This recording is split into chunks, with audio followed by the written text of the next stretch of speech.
back out on the play. Hall, a shot save. Pasternak scores! David Pasternak! Atomic.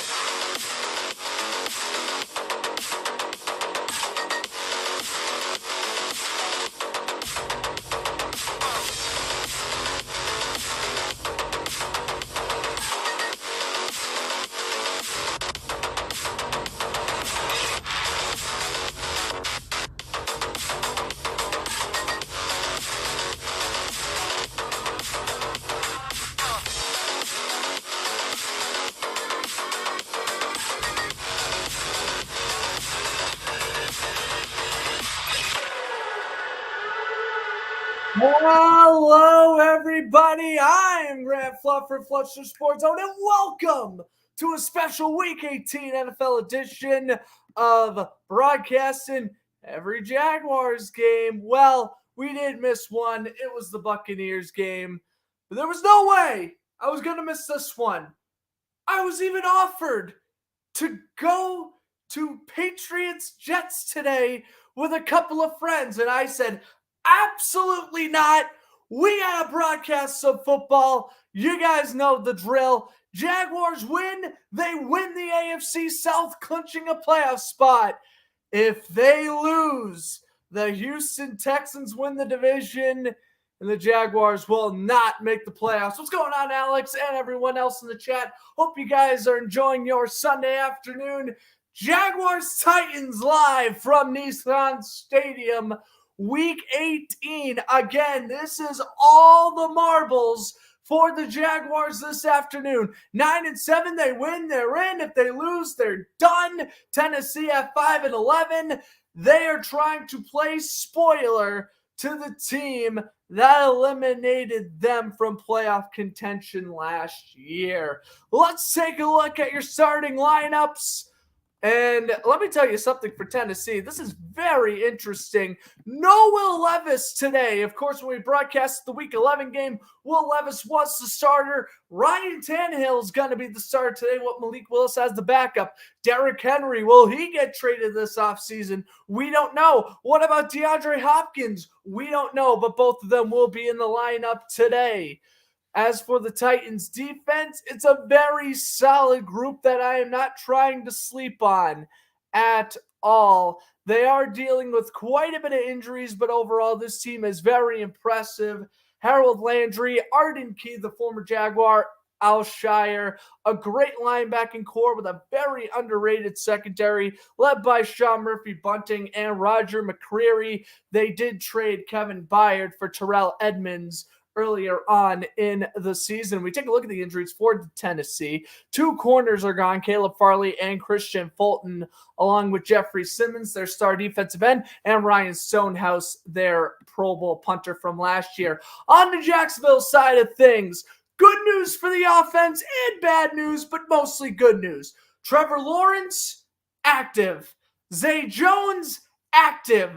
Christian Kirk, off injured reserve, but inactive today. So Kirk can return for the Jaguars. If they clinch a spot today, he will be back for the wild card round against Cleveland next week. We expect to see a lot out of Calvin Ridley and Parker Washington today. Evan Ingram, the starting tight end, he will be a reserved Pro Bowl tight end for the AFC this year. Cam Robinson, Anton Harris, the two tackles, along with a pretty healthy defense. The only two players that are inactive for Jacksonville today is Kirk and Agnew. Those are the two really big game changers that are out for Jacksonville. Lawrence is playing. Zay Jones is playing. Again, outside of Kirk, this offense is at 100%. So we'll see what happens. It is must win for Jacksonville here at Nissan Stadium in Asheville, Tennessee.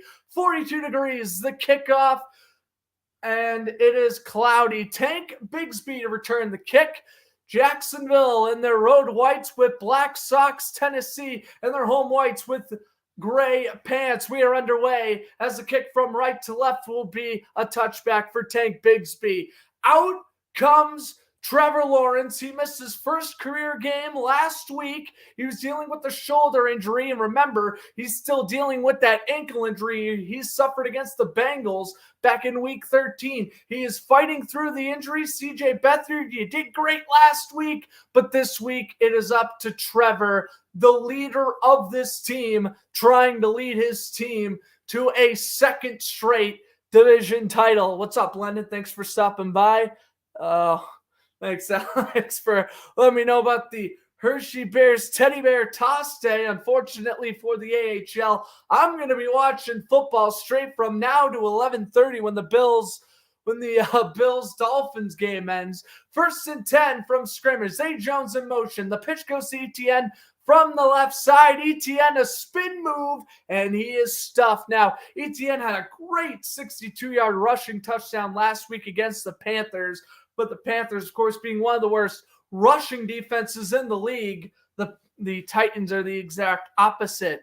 Cleveland starting at left guard. No Walker Little today for Jacksonville. Ridley, Jones, and Washington will be the three main receivers, as we mentioned, with Kirk inactive. Watching football all day, and, I love hockey. We'll be paying attention to hockey in April and doing some broadcasts for hockey then. Lawrence's first throw of the game is caught down the middle. Evan Ingram and a gain of 11. First down, Jacksonville. Ingram was ranked number 3 in the AFC Pro Bowl voting amongst tight ends.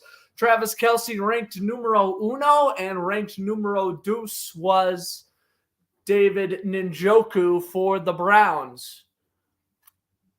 Otis Reese is in at linebacker with Key to his left side. 1st and 10 for Jacksonville. They fake the end around. Lawrence throws, gets pummeled immediately. Drop back at the 23 and an incompletion. A big hit there from Kayvon Wallace coming off the safety blitz. Former Eagle right there. And his blocker just did not do a great job. That was ETN. He couldn't get open. And Lawrence taking shots to that right shoulder. And I'm going to be nervous when Trevor takes those hits all day. Again, dealing with that ankle injury and that shoulder injury, it's going to be stressful to watch to see him get hit. ETN runs down to the 40. It's going to be 3rd down. So again, big news for the AFC South. Last night, the Texans defeated the Colts in the Saturday night edition of Monday Night Football this week. So the Texans clinched the playoff spot. Indianapolis is going home. This question now remains, is Houston going to be the 6th seed, or are they going to be the 3 seed? And we're about to find that out right now. After this game concludes, we'll kind of go over the AFC playoff picture. Parker Washington in motion. Here on 3rd and 5 in shotgun is Trevor. Takes the snap, 2-step drop, lobs it over to Ingram. Ingram, he's going to get the first down. Needed 5, got 6. First down, Jacksonville. And Evan Ingram, he's been doing what he's been doing all season. Tight end screen. And it works to perfection that time. Jacksonville's not afraid to throw the ball against Tennessee back in the matchup in Duval County, and they aren't going to be afraid to throw today, even with the battered up shoulder from Trevor. 1st and 10, Ingram in motion from left to right. Now an audible at the line of scrimmage. Ball placed at the 46 of Jacksonville. ETN, handoff goes to the right. Tank Bigsby's first carry of the game. Bigsby rips off a tackle and delivers a nice stiff arm for a gain of 9. Roger McCreary eating the stiff arm from the rookie running back out of Auburn.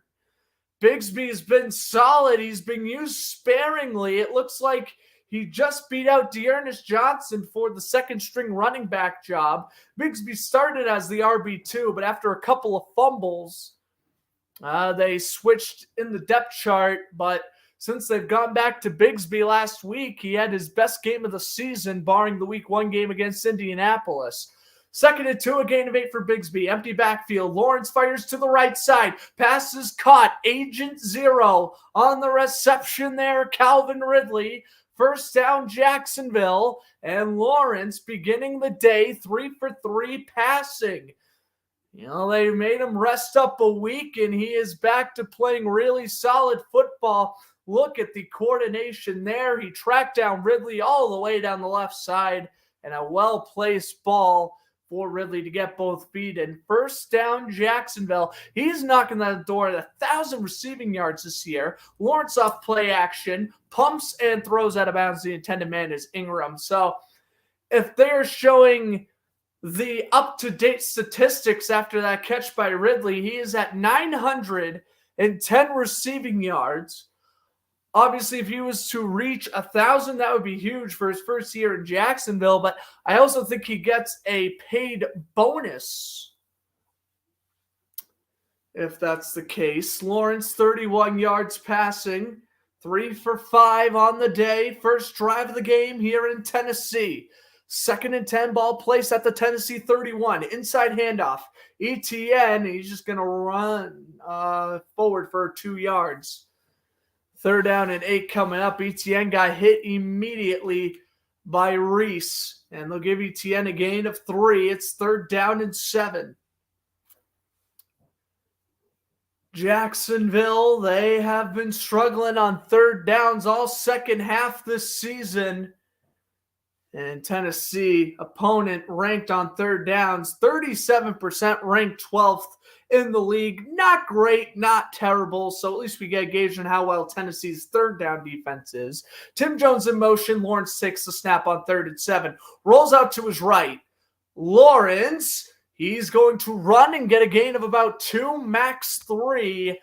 4th and 4, and we're going to get the punt here, or rather, we're going to get the field goal attempt by Brandon McManus. No punt. They are well inside field goal range, although McManus has been struggling the last month. I still have hopes that he'll make this kick. It's 4th and 5, and Trevor did not look bad. He still has his mobility. Best throw of the drive was that catch by Calvin Ridley down the right side. This is a 44-yard attempt by Brandon McManus. Good snap, good hold, and the kick is good. So McManus staying where he left off last week, making all of his kicks.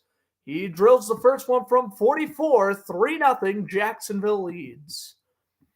Oh boy, ladies and gentlemen, I am nervous, and I'm not afraid to announce that I am nervous, but of course, we broadcasted every single Jaguar game outside the one on Christmas Eve. I'm chucking that up as it was a holiday, and that was going to be tough to broadcast anyways. So disregarding holidays, we have broadcasted every single Jaguar game this year. And believe me, I had multiple offers to go to today's Jets-Patriots game. As you guys know, I live in Massachusetts. I had a plethora of offers to go with many different people to go to that game today. And I said, absolutely not. We got to support my team. How's it going, Sam? Thanks for stopping by. I mean, I gotta support my team. And I can not just broadcast almost every single game this year and miss potentially the most important one. I can't do that. But Sam, hope you're having a nice afternoon. Hope you're enjoying the Patriots game, if there's anything to enjoy from that. At least the Bruins kicked the crap out of the Lightning last night. That was pretty fun to watch. Drinking Mountain Dew and watching Frank call the game. Amen to that, Lennon. I wish I could. I didn't even need to drink Mountain Dew today. I did drink coffee this morning, but I'm just genuinely fired up right now. Like, this is win and you're in. I'm just fired up. I have been waiting since I've woken up at 7:45 this morning. I have been impatiently waiting for 1 o'clock to roll around. This game is very important for the AFC playoff picture in the Jaguars season. I'm ready to go. I've had my notes ready. I had the thumbnail ready. We're ready to roll.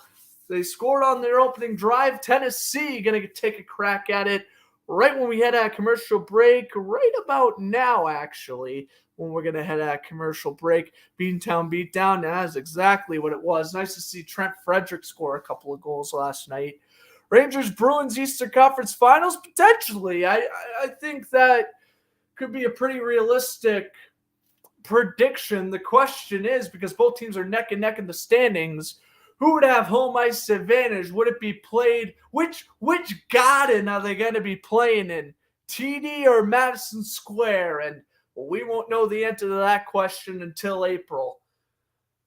I love all my hockey fans still supporting the stream, even though we have been primarily broadcasting football since the Golden Knights won the Cup last year. Don't worry, a couple of NHL streams are coming before I head back to college on January 21st. We do have a touchback, especially now that we don't have like Monday and Thursday night football. Those are going to be nights where I may try to broadcast an NHL game. It doesn't even have to be a Bruins game. I might just pick a random TNT game on Wednesday. If it's two good teams, maybe we'll call it. So, again, I know you hockey fans, you guys are waiting for some hockey broadcasts. You guys have been very patient now that the holidays are gone and I got a couple more weeks left at home. I'll definitely try to squeeze in a couple as the NFL playoffs kick off next weekend. Ryan Tannehill under center, 1st and 10 for the Titans at the 25. Here's the snap. Here's the handoff. Derrick Henry up the middle. Henry goes in a gain of 11. Uh-oh. You don't want to let Derrick Henry get hot. He is notorious for having tremendous games against the Jaguars. 2018, 2020, 2021. I'm not trying to relive the past here, Derrick. I want to win a stress-free game just like last week, and we're in the playoffs, and whatever. I could stress about whatever the Jaguars do next week against the Browns. Here's the snap at the 37 of Tennessee. Tannehill's first throw is a nice one-handed catch by DeAndre Hopkins in a gain of 6. It looks like Hopkins is going to be working against Darius Williams. Tannehill heading into this game, 1,448 passing yards in 9 games this year. Brutal. 2 touchdowns to 6 interceptions with a season passer rating of 76.6, his lowest since his rookie year with the Dolphins back in 2012. And now I can't change my tabs. I hope my computer isn't frozen. 2nd down and 4. Tannehill hands it off to the left. Henry will pick up 3. It's going to be 3rd down and 1. I'm not actually... I can't switch my tabs. Thank goodness I still have a 3-0 Jacksonville, but there we go. Sorry if it was lagging for a moment there. I probably have way too many tabs open. Oh, well. We'll close Pro Football Reference for now. I could switch back over to the stream tab. I'm like, this ain't gonna work. 1st and 10 for Tennessee at the 47. Tannehill under center, takes the snap. Henry, it's a flea flicker. Tannehill's got to throw a check down, and nice blocking. 1st down and much more down to the 32-yard line. And that is Owoko, the tight end.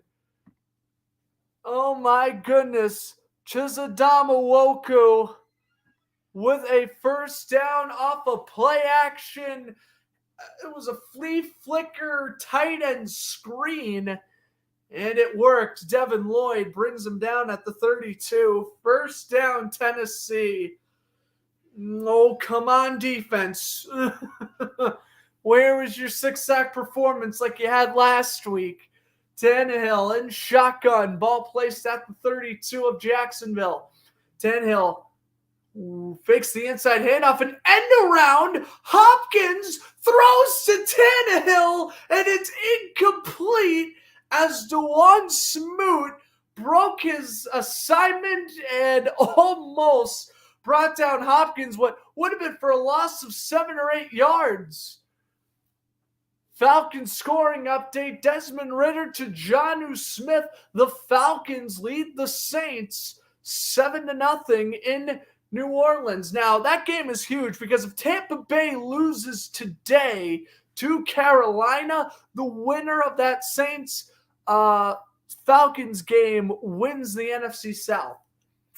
In motion is the backup tight end. Tannehill throws a screen. Hopkins stumbles his way down to the 28, and it's going to be third down. Well, I mean, if you get this third down stop, you trade field goals. And, I'm fine with trading field goals if that doesn't mean Jacksonville's kicking 3 and Tennessee scoring 7 all afternoon. Just an absolute nerve-wracking game for Jaguars faithful everywhere.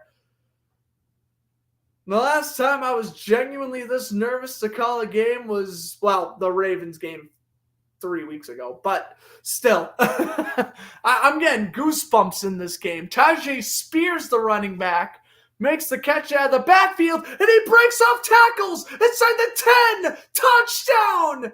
Tajay Spears off the halfback screen. 6-3 Tennessee. Is that me opening up my mouth?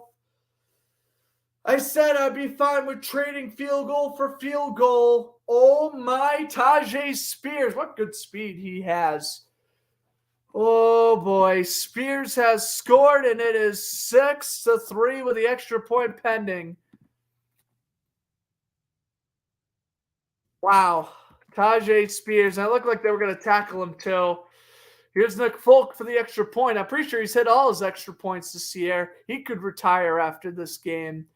And he does nail the extra point. It's going to be 7-3 Tennessee. Tajay Spears off a halfback screen makes it 7-3 Titans. Second career touchdown, first career receiving touchdown for Spears. He's going to be over 360 receiving yards on the season after that one. All right. That's all right. First quarter, there's no reason to panic right now. But if this is an indication of any Jaguars game to go off of this season, 9:04, I'm going to try to keep my composure for as long as I can. Get nervous. Start screaming. Set the house on fire. If this is any indication to go off of, this ain't good. If all three Florida teams win, they're all going to have they're all going to be hosting a playoff game. I did see that. Yep. Tampa wins. They win the division. If we win today, we win the division. Dolphins win tonight. They win the division. Dolphins, Bills. Wow. I mean, that's going to be a great game. Bills could either be the 2 seed or they could be out of the playoffs. If Jacksonville loses, Buffalo and Pittsburgh clinch, and then Buffalo and Miami's just playing for seeding. Jacksonville's the only AFC team left in the hunt. Raiders, Broncos, they all might have winning records. It doesn't matter. They're all eliminated from playoff contention. NFC's completely different story, though I think the Falcons and Vikings, both long shots of making the playoffs. They're still in the race, along with Seattle. Of course, NFC playoff wildcard race, very bluntly. Packers beat the Bears today. Packers make the playoffs. Packers lose. Seahawks. Packers lose. Seahawks win. Seahawks are in. Packers and Seahawks both lose. Winner of Saints-Falcons gets in regardless, and I think that means Tampa Bay wins the division, or vice versa. Winner of Saints-Falcons wins the division, and then Tampa Bay's the 7th seed. So, yeah, well, we'll see what happens. It is a good Week 18. It really is. It's not like every team's clinched a playoff spot yet, and we're just playing for seeding. That can get a little boring. We have actually intense wild card-like chasing going on, especially in the NFC. So it's going to be an exciting day for football. And, of course, they kind of get all the 1 o'clock games out of the way. I'm actually kind of shocked Jaguars-Titans wasn't a 4:25 game. But anyway, Bigsby will run out of bounds at around the 25. I guess they had to give us some sort of appetizing game to watch during the 1 o'clock window. Trevor Lawrence this season, second quickest throw or release in the NFL this year, according to Next Gen Stats Amazon. 2.5 seconds or less. He has over 1,800 yards when he just slings the thing. And, first drive back in 2 weeks, he's looking solid. But now you have to respond and take the lead. Don't go down with the whimper. Here's the handoff. ETN, a flag immediately flies as he is brought down after a gain of 2 by Wallace. Not getting nervous yet. It's only 1 touchdown. Trey Blake, our referee, announcing the first flag of the game, which is a holding call against the rookie wide receiver Elijah Cooks, who, I don't want to say this and be rude, but Elijah Cooks would not be in the game today if Christian Kirk was active. They're banking on making the playoffs because having Kirk, even in a very tiny role, having Kirk not play today is so critical for this offense. You just got to bank on making the playoffs now if you want to see him come back. Washington in motion. First and 20 now after the penalty. Low snap. Trevor pumps, throws down the middle. Ingram with a catch down to the 23. And also, if you win this game, Jacksonville wants to escape this game injury-free. Are already down Agnew and Kirk. Kirk expected to come back next week. But, I mean, still, you don't want to have these key players get injured. All starters, as you'd expect, are playing today for Jacksonville. Ingram with a gain of 5. It's going to be second and 16 for the Jaguars. Ingram in shotgun with ETN. Lawrence fires to the right. Pass is caught. Ingram is going to make it a very third and manageable. McCreary brings down Ingram at the 32-yard line of Tennessee, at the 32-yard line at Jacksonville, sorry. And it's going to be third down, about 6 coming up here for the Jaguars. What's up, Cooper? Hope you're not snowbound and enjoying your Sunday afternoon. Third down and 6 here for the Jaguars. ETN in shotgun, or Lawrence in shotgun, ETN to his right. Takes the snap. Lawrence 2-step drop. Fires. Pass is caught. Wide open and a drop. Are you kidding? Oh my, Zay Jones. He had it. Oh, what are they going to count this? Are they not? What a catch by Jones, and he got hit by Elijah Holden after the play. Oh, I don't know what they're going to call here. They might call catch. They might call incompletion. The ruling on the field is first down Jacksonville at the moment, but I think Mike Vrabel just threw the challenge flag. Elijah Molden made a huge hit on the back of Zay Jones that forced the incompletion, but that's a catch. Zay Jones' shoulder is down, and so that should be a catch for Jacksonville. We're heading to commercial break, and we'll let you know when we get out of commercial break, but that should be a catch because Jones's right shoulder or elbow clearly hit the ground before that ball came out, meaning he made a football move, meaning he had possession. I just feel like I'm so revved up over every play because it's like, you never know. You can't fall behind, and that's what Jacksonville has done. But again, if they respond and they score a touchdown and keep pace, we'll be in a good spot. Yeah, it looks like a catch, Lennon. Absolutely. Once I saw Jones's elbow was down, I think that's going to be a wasted challenge by Mike Vrabel right there. And by the way, I know over the last couple of weeks there have been some rumors that Vrabel might get fired after this game. And all I got to say to that is, don't do that. And this is coming from a hated rival. Don't do it. Mike Vrabel is a great head coach. Fantastic head coach. It is the Titans roster. It's not the coaching staff. It's the roster. You give it a couple of years, you fully retool, and I think even if you give Will Levis a full year, you might do some solid things in the next couple of years. You could have a quick retool, quick rebuild, and you'll be back in playoff contention. I don't think there's a need to fire Vrabel. If they do, I think that's a panic move or a blow it up move, whatever you want to call it. Firing Vrabel would be the dumbest thing Tennessee could do.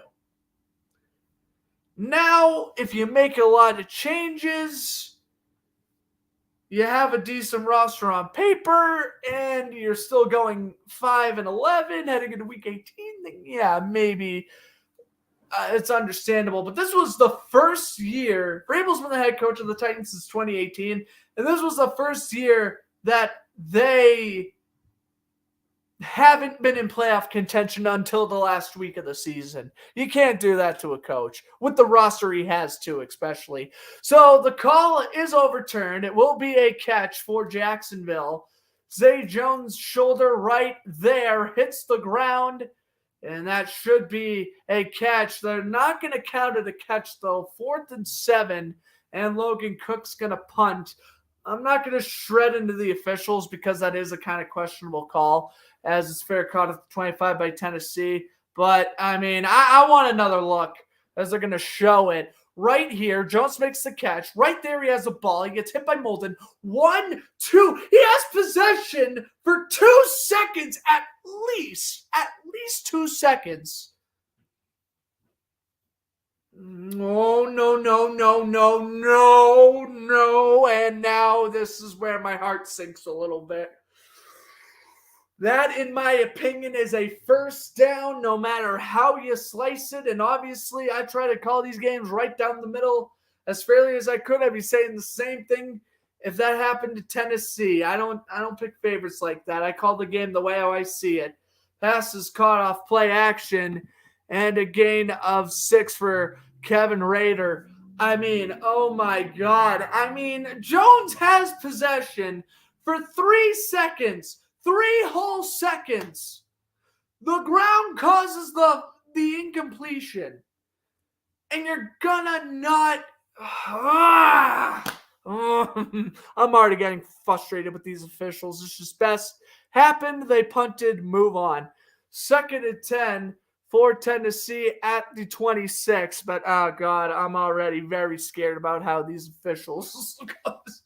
That was a catch, in my opinion. Here's the handoff. Henry up the middle, and Aluakon just barely brings him down after a gain of about 16. First down, Tennessee. Not having to worry about the Giants game is better than worrying about the playoffs. True. There you go. Yeah, expose the Eagles some more, Giants. That's what I want to happen today, too. If the Giants beat the Eagles, I'd be a happy man.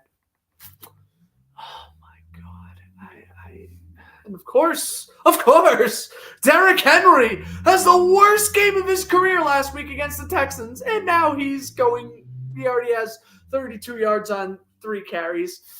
Oh boy, Tannehill play action and throws it in the dirt as Foskey was in his face, 2nd and 10. And Tannehill, by the way, he started off last week's game against Houston, 9 for 9. So he's definitely a veteran quarterback, and he is definitely a quarterback that really does well regarding his completion percentage. So even though his passer rating's not that great, his completion percentage is still solid. Tannehill under center, 2nd and 10, 3 minutes to go in the first. Burke's in motion. Handoff goes to Henry, and Henry's going to be swallowed up immediately by 3 white uniforms, led better with the help of Trayvon Walker, combining on the stop. It's 3rd and 9 for Tennessee. 2:40 and counting to go here in this opening quarter. Glad to have you here on YouTube. You are hearing live commentary of a very, very distressed Jaguars fan right now. 3rd down and 9. So if you're enjoying it, hit the like button. We should be back next season broadcasting the Jaguars. False start on Tennessee, and that's going to back them up 5. 3rd and 14. Now coming up as they're going to call the former Eagle, Andre Dillard. And of course, so many former Eagles on this Titans team. Of course, Edmonds, Wallace on the offensive side of the ball, Dillard. They had Julio Jones last year, the Titans, or 2 years ago. For whatever reason, the Titans and the Eagles, Devin Asane was on the Titans practice squad. He was also a member of the Eagles at one point. Just weird how the Titans and Eagles have a lot of players that have played for both franchises. 3rd and 13, Tannehill fires down the middle, and it's dropped. Oh my goodness, Oonku almost reeled it in. He was going to be well short of the marker anyways. But he should have made the catch because, wow. Good thing I didn't go to the Patriots game. Well, the funny thing is, Lennon, they completely, some parts in northern Mass got smashed with snow, but the southern part didn't really. So there's only 2 inches of snow outside of Gillette as Parker Washington fair catches at the 11. You have no idea. When I was watching the news yesterday and they kept on talking about snowstorm in Mass, I'm like, if I lose power and we can't broadcast this game, you have no idea how mad I was going to be at Mother Nature. But luckily, my town barely got hit with anything, and we are able to broadcast today's game. And yeah, there's not even a lot of snow over in Foxborough right now. There's hardly any, or at least nothing us Bostonians aren't used to. So yeah, now in northern Mass, New Hampshire, that's when the snow really hit. But yes, I was offered by numerous individuals, hey, tickets are like 20, 30, 40 bucks. You want to go to Jets Patriots? And I kept on saying, listen, if Houston and Indianapolis tied and Jacksonville already clinched a playoff spot, sure, this game means nothing. Beathard would have probably played again. Whatever. Since the Texans won, and if Jacksonville loses, they're out of the playoffs, I I can't miss it for the world, really. I can't. Even if I didn't stream games on YouTube, I would still be watching this game. So it doesn't really matter to me. I love going to the Patriots games. I went to the Bills game back in week 7. It was a crazy game when New England won. Great time with my buddies, but we got to lock in, man. It's last regular season week, and Jaguars, they are still very much in playoff contention. Now, if they were 5-11 like the Titans, maybe I would have been like, all right, not streaming it if I had the opportunity to go to a game. But again, because the playoffs and everything, I'm not missing a playoff clinching game. No way. No way. And again, that's not just live streaming it on YouTube. That's just watching the game, period. And of course, while I'm watching the game, I figured, what the heck, I'll commentate it too while I'm at it. 57 degrees here in Gainesville. Yeah, sure. So it's like March weather in Massachusetts for you during the winter. Because usually around March, early April is when we get to like 50 to 70 degree weather. 1st and 10 for the Jaguars. Their third drive. First drive was a field goal. Second drive was a punt off questionable officiating. Lawrence throws to Tim Jones. Jones powers his way to the 19, and it's going to be second down and about 4 or 5. And we do have a Lions update. Jahmyr Gibbs, touchdown. Detroit leads Minnesota 13-0. Yeah, we kind of sense even if Minnesota did win today, they aren't going to make the playoffs. ETN will run in a gain of a yard, brought down immediately, and it's going to be 3rd down and 2. A nice run up the middle. Jaleel Johnson with the tackle for Tennessee. And if Jacksonville punts on 2 straight drives, like I said, if you're a Jaguar fan, be nervous, light the house on fire, because it's going to be one of those trends where the Jaguars aren't going to score until late in the second quarter. I mean, we've seen 16 games at this point. We know how this team operates.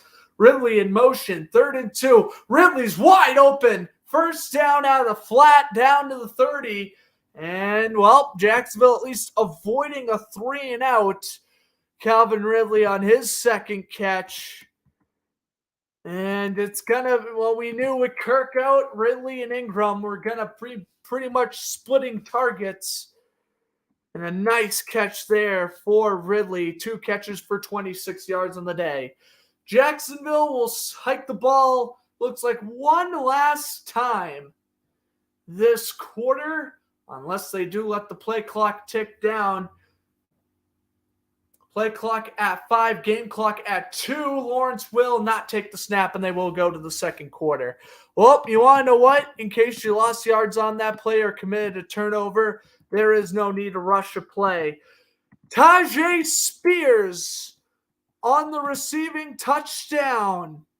That went for 28 yards. This is the difference maker. Titans up 7-3 at the end of the first.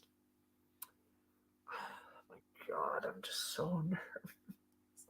I mean, nothing will beat how nervous I was during last year's Titans-Jaguars game, the one in Jacksonville on Saturday where Josh Allen got the fumble recovery for a touchdown with 3 minutes left. Like, I'm nervous today, and I was still 10 times more nervous about that game last year. And the entire second half against the Chargers was pretty nerve-wracking. The wild card game. But, I mean, if history's off, if I'll put it to you this way. If history is anything to go off of, it is not looking good. And shout out to one of my favorite YouTubers. He is a fellow Jaguar fan, official Jaguar Gator 9.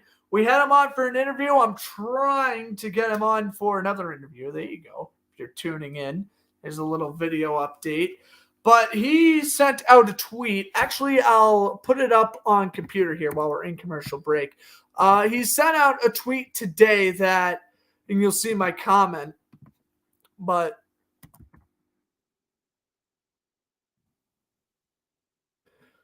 you're going to see his tweet, and it is something that really, really got me even more nervous heading into this game. So here's the tweet. Shout out to JG9 again. Want to have him back on the channel soon. He says, Jaguars have to win to make the playoffs. The problem, this game is taking place in Tennessee, as we know. For the last 18 years, the Jaguars the home team in the last game of the season, the home team won, basically. And we're going to blow up this tweet here. 2005, we beat Tennessee to go into the playoffs. 2006, Jaguars, wild card spot on the line. We lose to the Chiefs. Chiefs are the home team. We continue to go down the list all the way to even the last 2 years, 2021. We beat the Colts. We eliminate the Colts from playoff contention. Titans, Jaguars last year. You see this, right? The home team wins. In 2017, Tennessee had to beat us to clinch a playoff spot. They beat us. I'm not making this up. This is coming from an NFL historian. I am not making this up. The home team wins every time. ETN in a gain of 7. It's going to be 2nd down and 3 coming up.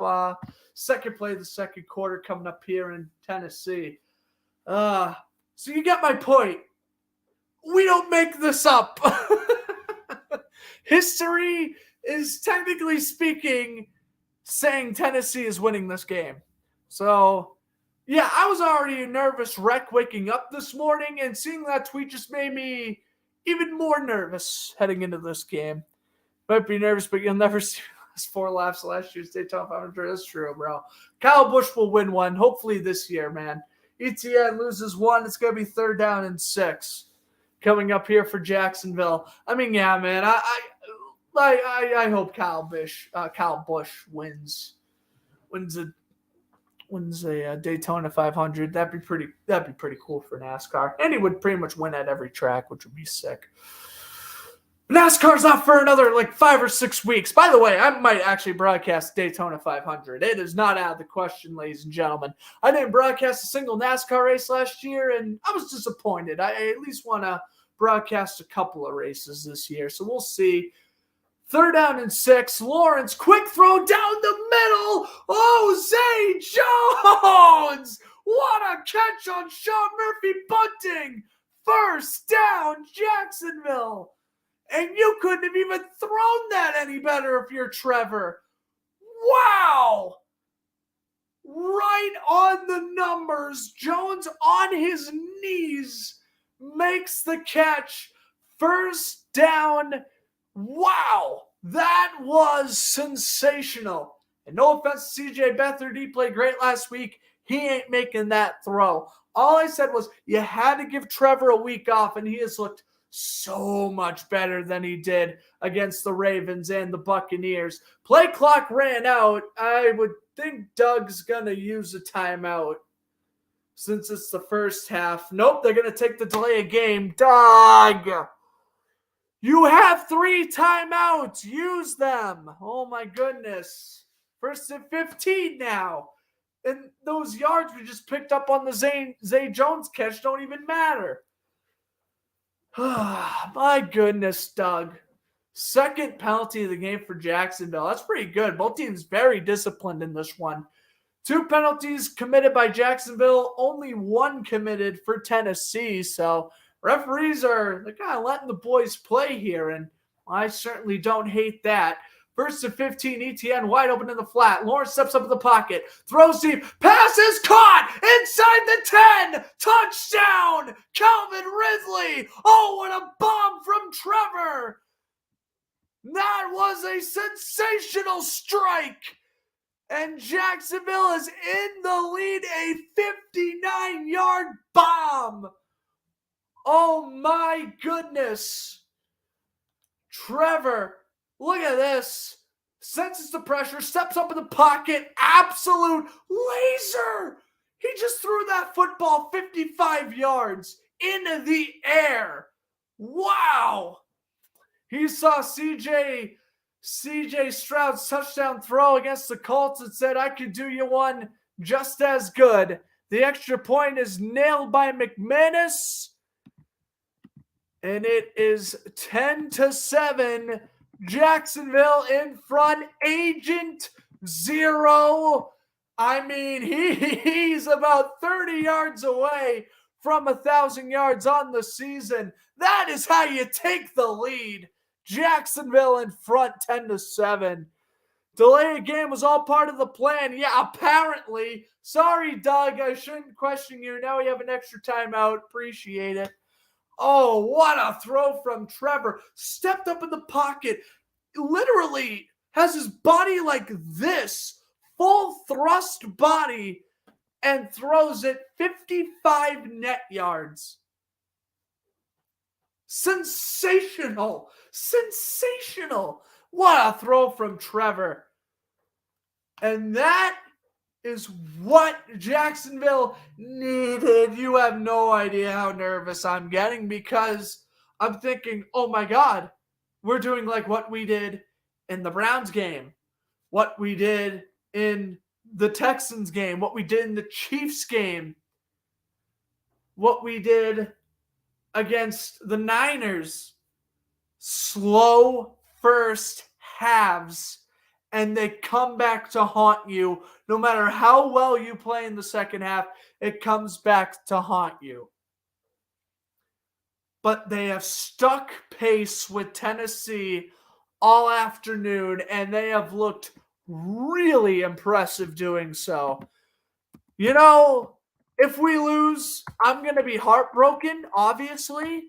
But if we lose a very competitive game and Tennessee's just the better team, then Tennessee's just the better team. You know, as long as we don't, basically what I'm saying is, as long as we don't roll over and die.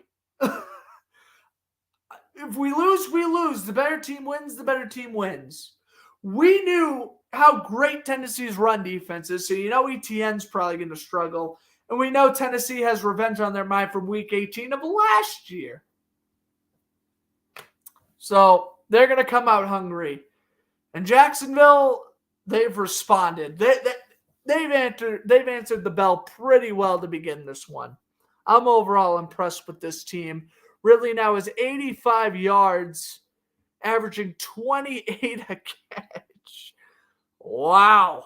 Attaboy. Trevor Lawrence. He's insane.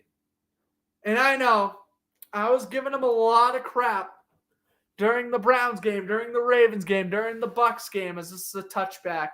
And I was thrilled to see CJ Beathard in last week. I was. Why? Because when you get this, now Trevor's not even at 100%. He's probably at like 85, 80.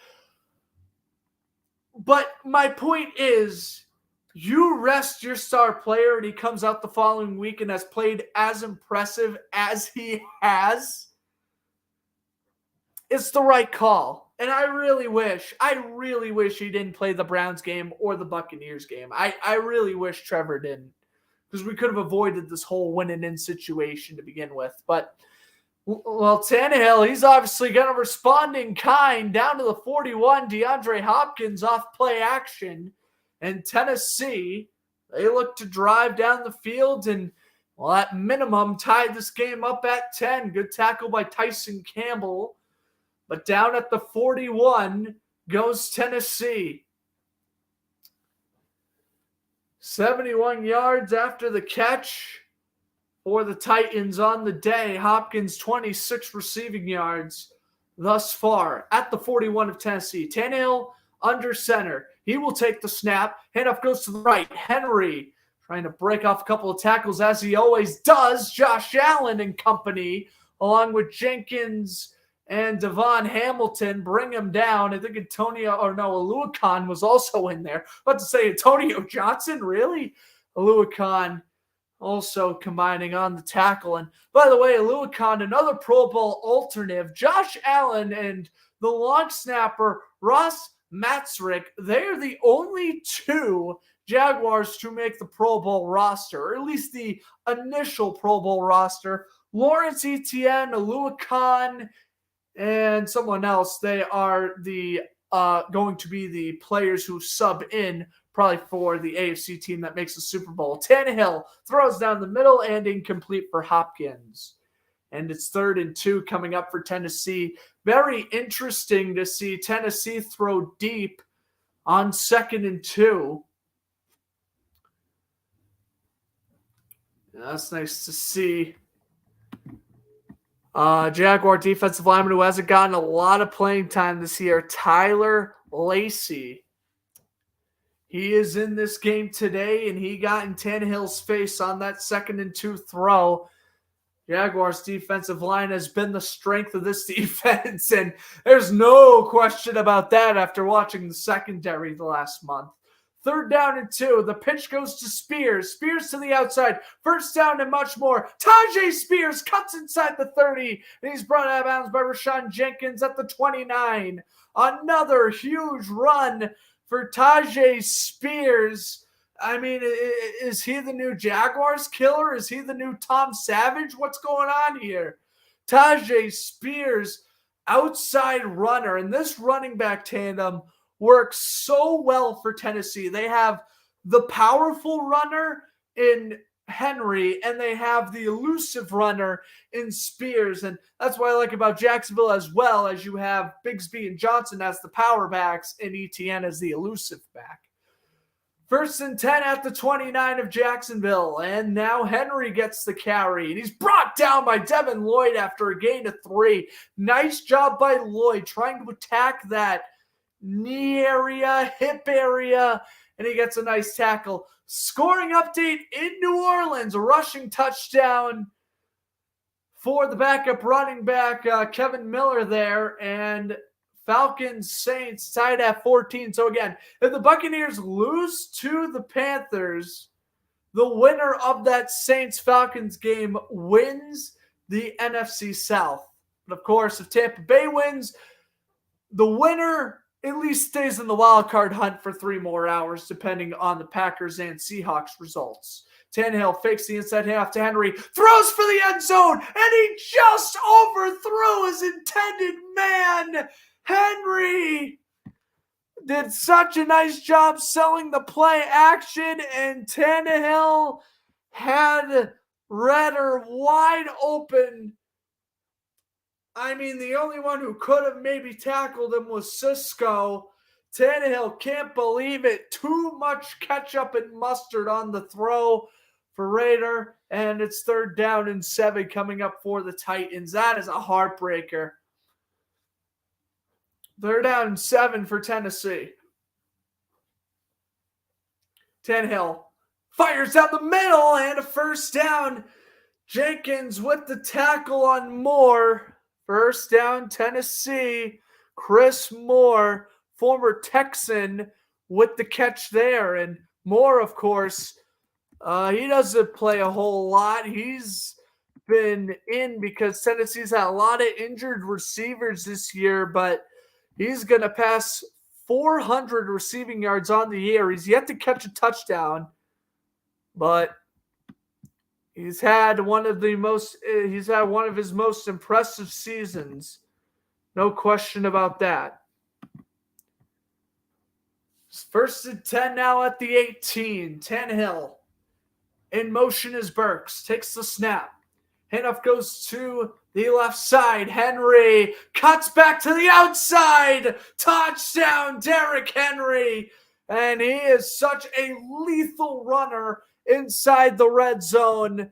Derrick Henry doing what he normally does, scoring against the Jaguars. And even though their defensive line has been better than previous years, they aren't going to stop Henry, who just got elected into his 5th Pro Bowl. Touchdown, Derrick Henry, his 12th of the season.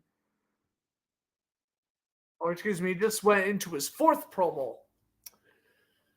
But regardless, they play 75 yards, and Tennessee responds from the Lawrence touchdown. Folk nails the extra point. It's 14 to 10. Tennessee, they got the advantage. Spears and Henry, the run game, doing wonders for the Titans. 8.5 to go, 2nd quarter. What's up, John? Thanks for stopping by. Oh, boy. I'm not saying, oh, boy, because you entered. I'm super grateful. I'm saying, oh, boy, because how are the Jaguars losing this game? They are without Nick Westbrook-Akeen. The Titans are without their punter, Ryan Stonehouse. They're without Nick Westbrook-Akeen, their wide receiver 3. No Jeffrey Simmons. No Amari Hooker. No Luke Gifford. No Christian Fulton. No Caleb Farley. No Julius Chestnut, their main return man. And no Chance Campbell.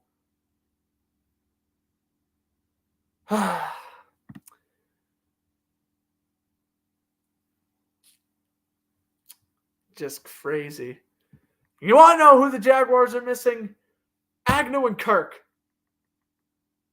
That's it.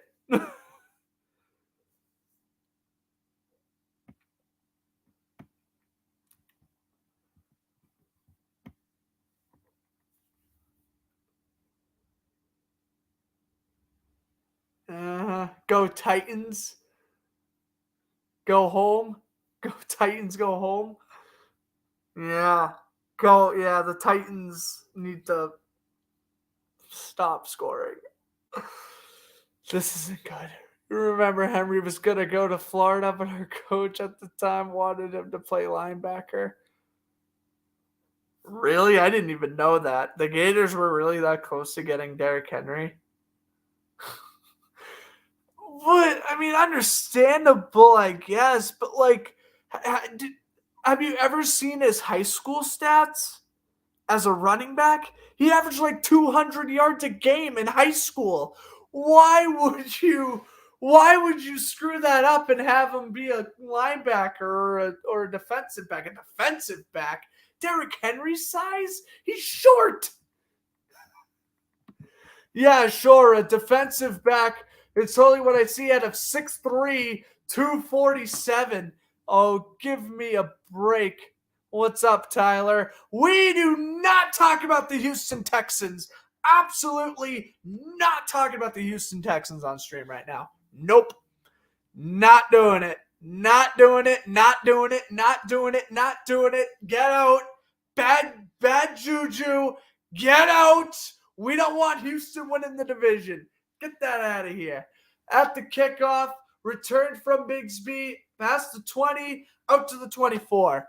All right. Well, they've been responding, so you just got to keep on responding. No, we don't want to hear no Texans stuff right now. Hell no. Oh, no, thank you. No, thank you. No, thank you. Texans made it. Good for them. It's incredible what Stroud and D'Amico Ryans have done for that team. But today is a day where Jacksonville can hopefully win the division.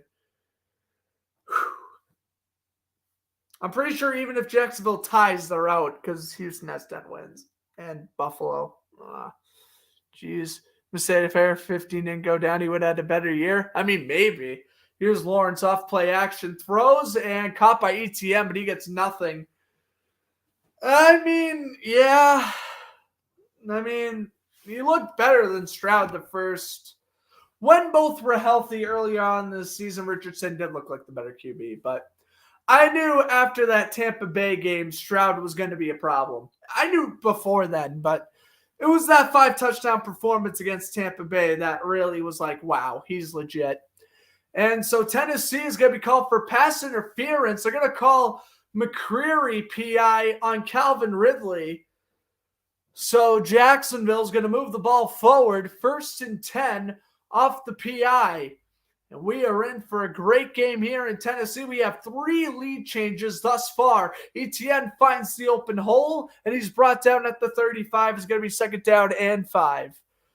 But yeah, no, man. I mean, not only am I rooting for Anthony Richardson because he was a Gator boy, but Richardson, he looked so impressive. And obviously we got to broadcast the week 1 game against the Colts. And I mean, he just looked so good in his debut. Had a rushing touchdown, had a passing touchdown. His arm strength is Josh Allen-like caliber. I mean, it is. He's going to be a freaky player if he could stay healthy. Anthony Richardson's going to be great. Going absolutely nowhere is ETN there, and it's 3rd down coming up. CJ's going to be insane, but he had to stay at Ohio State. Yeah, that's true. That's true. If he stayed in Ohio State, they probably would be undefeated. But Stroud took advantage of it. He didn't care Bryce Young was going to be picked number 1. He was like, I'm still going to be number 2. I'll declare. You're not like J.J. McCarthy, where if you declare this year, you're still going to be a low first-round pick, where if you wait another year, you'll be high. At that point, you're just being greedy, choosing between 1 and 2.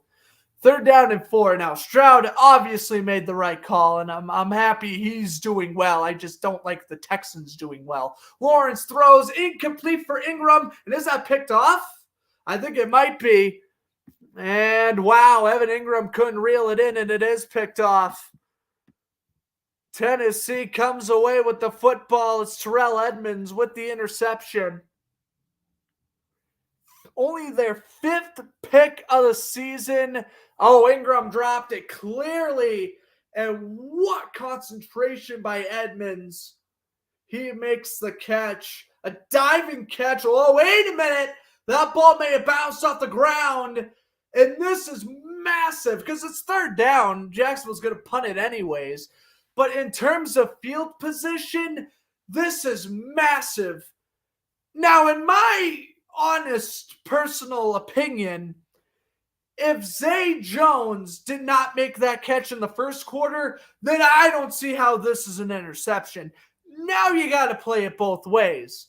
I don't see how that's a pick for Tennessee. The ball hit the ground. The ball hit the ground. Come on. They're heading to commercial break. They better be reviewing it. The ball hit the ground. If you could get Logan Cook out there to punt it away, that's about 40, 50 yards of field position swapped.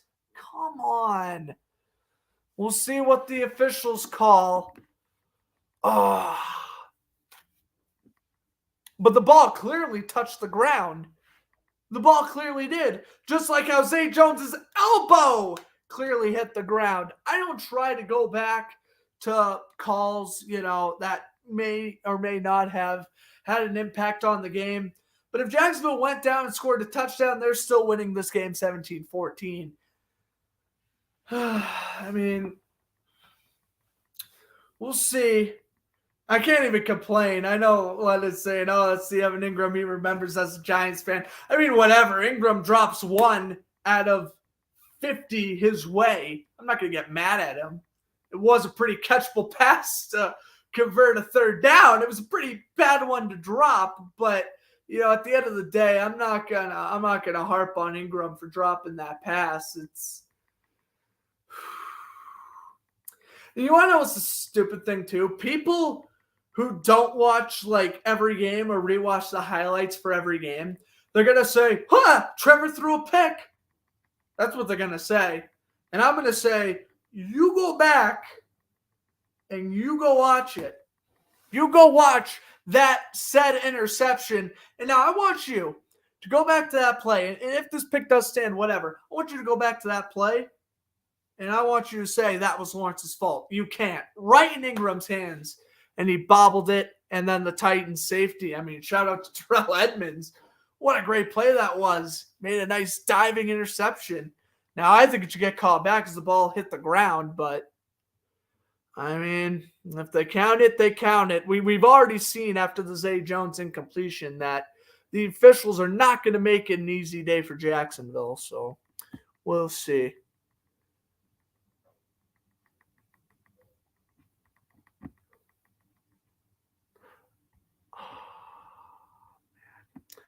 Let's see. We're at a commercial break.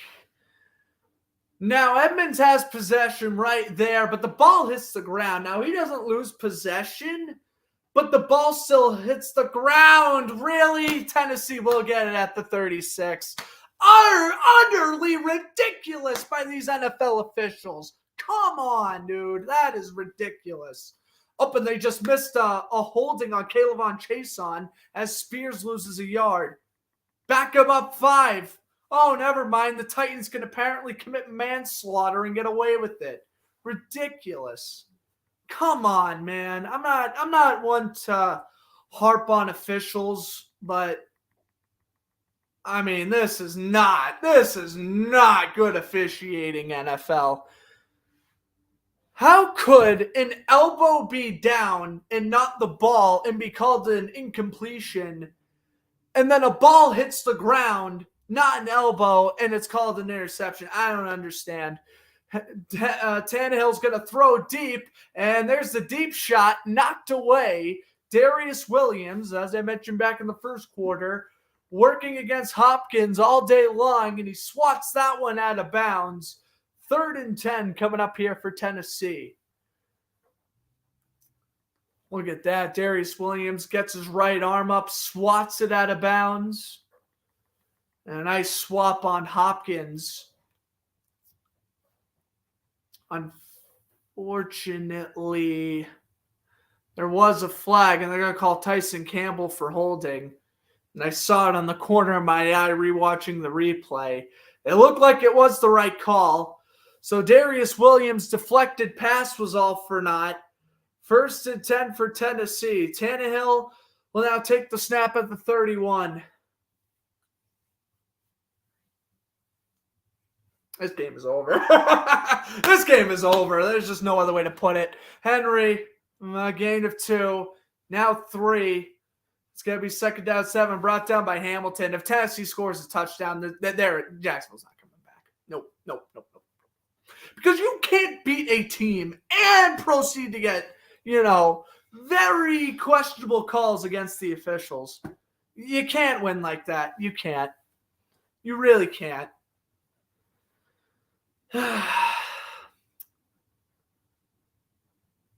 If they held them to a field goal, it's still a 1-possession game. It's whatever. But, I mean, we have an injured Titan on the field. That's Andre Dillard, the right tackle. He's getting helped off.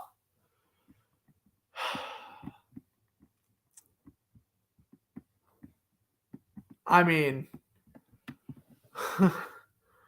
my heart has sunk about deeper than where the Mauna Loa is. It is my heart has sunk deeper than ships have sunk in the ocean. I just cannot believe what I am seeing right now. Second down and 7. Tannehill and shotgun. Henry to the left side of Tannehill. He takes the snap at second and 7. He under immediate duress, but they get the pass off to Hopkins. Campbell downs him, and it's going to be 3rd and 2. That was a great pass rushing job by Jacksonville, but Tannehill able to see the awareness. And what a nice play by Hopkins. Batting the hand down, making the catch, and now it's 3rd and 1, and they stacked the box. Here comes the big man, Derrick Henry, up the... Oh, no, they faked it to him, and they threw to the tight end out of the flat. And Nwanko is going all the way down inside the 7. 1st and goal to go for Tennessee. Oh, my God. Oh my God, we're about to go down 2 possessions. Oh, wow. They are actually blowing it. They are blowing it. I can't believe what I'm witnessing. I mean, I am in disbelief. I am in disbelief. What am I watching? Where did the team go? This team was 8-3 at one point, and they are gone. They are gone. That team's just, they're gone. It's over. Season's over. Here's the handoff. Henry to the right side. Cuts in. He's down to the 3. Oh, my God. Oh, my God. Wow. I'm ashamed. Can I say it? I think I said it on Twitter after we got blown out by Tampa Bay. But I'm ashamed to be a fan of this team right now. I'm just being blunt. You are about to go down 2 possessions in a must-win game to a 5-11 team.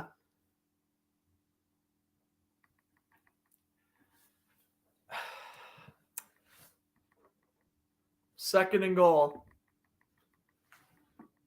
At the 3, Tannehill takes the snap. Handoff goes. Spears for his second touchdown. He's in.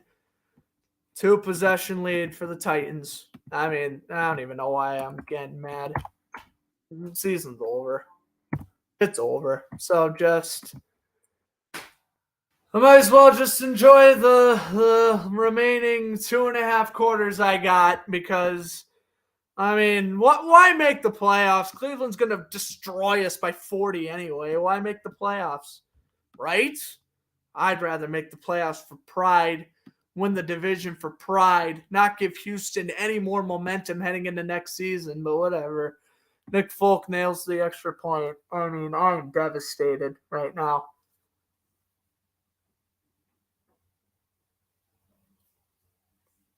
It's over. It's over. Nope. Mrs. Howe, I appreciate you not wanting to give up. This game is over. I know I should be. No, they could come back. In my little rah-rah speech, it's over.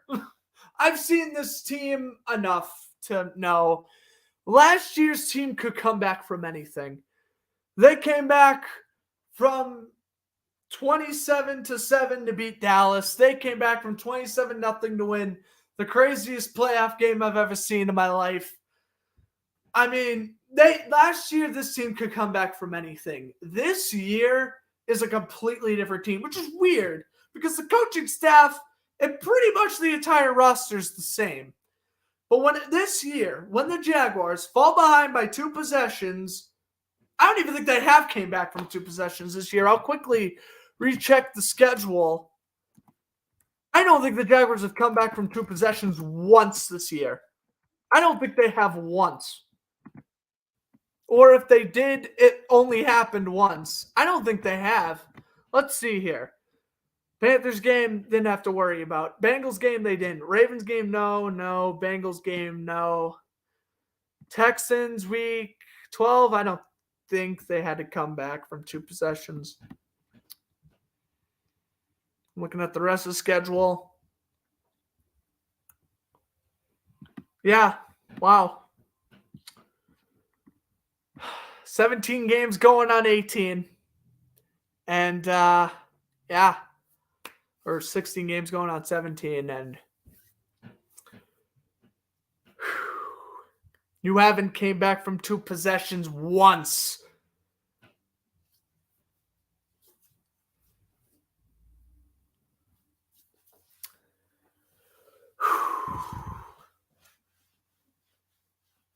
I'm not feeling it. But maybe, but I'm not feeling it right now. Could be worse. You could be an Eagles fan who thinks the Eagles are actually going to win a playoff game. I was a crazy Jaguar fan who thought we'd be in the AFC Championship. And look at where we are now. Blow it up. I'm not even kidding. Blow it up. You blow up this roster from top to bottom. Go back to the dark ages of 2020. I don't care. Blow it up. Bigsby, down to the 20. If you lose this game and you blow a 3.5 game division lead, blow it up. Don't care. Yes, theoretically, this team isn't contending. Why? Indianapolis and Houston are both great right now. Those are 2 teams, especially when Anthony Richardson comes back. I do not want to play the Colts next year. Why? Why do you, if you're a Jaguar fan, why do you want to contend right now? Don't. I know, it sucks. We literally just finished our 4-year rebuild a 1.5 years ago. I know, it's brutal, but you're going to have to do it again. You're going to have to tear down this roster all over again. Keep Lawrence, keep Kirk, keep ETN, keep obviously Anton Harrison, Cisco, Walker, Allen, the rest gone. How about Josh Allen?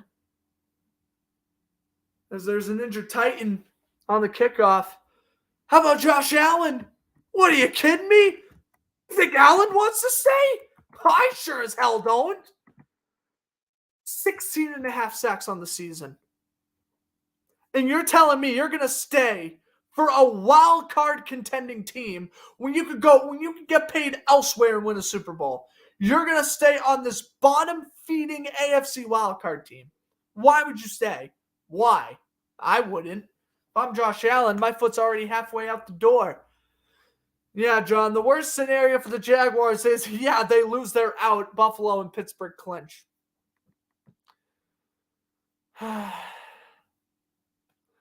Yep, Jaguars can only win the AFC South by winning. If they tie, they're out. If they lose, they're out.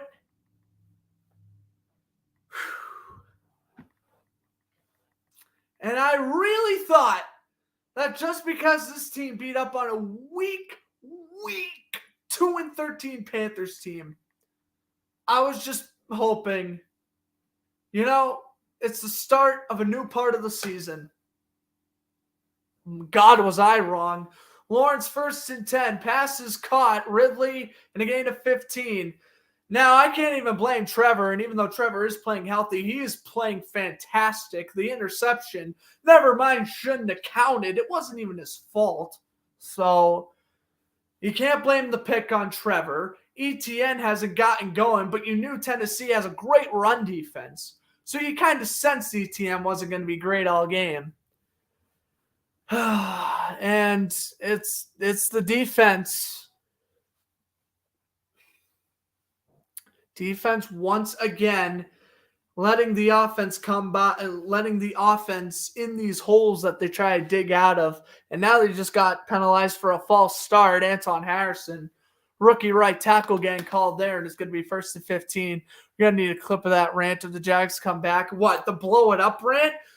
I mean, even if we win, we're probably going to get trounced by Cleveland.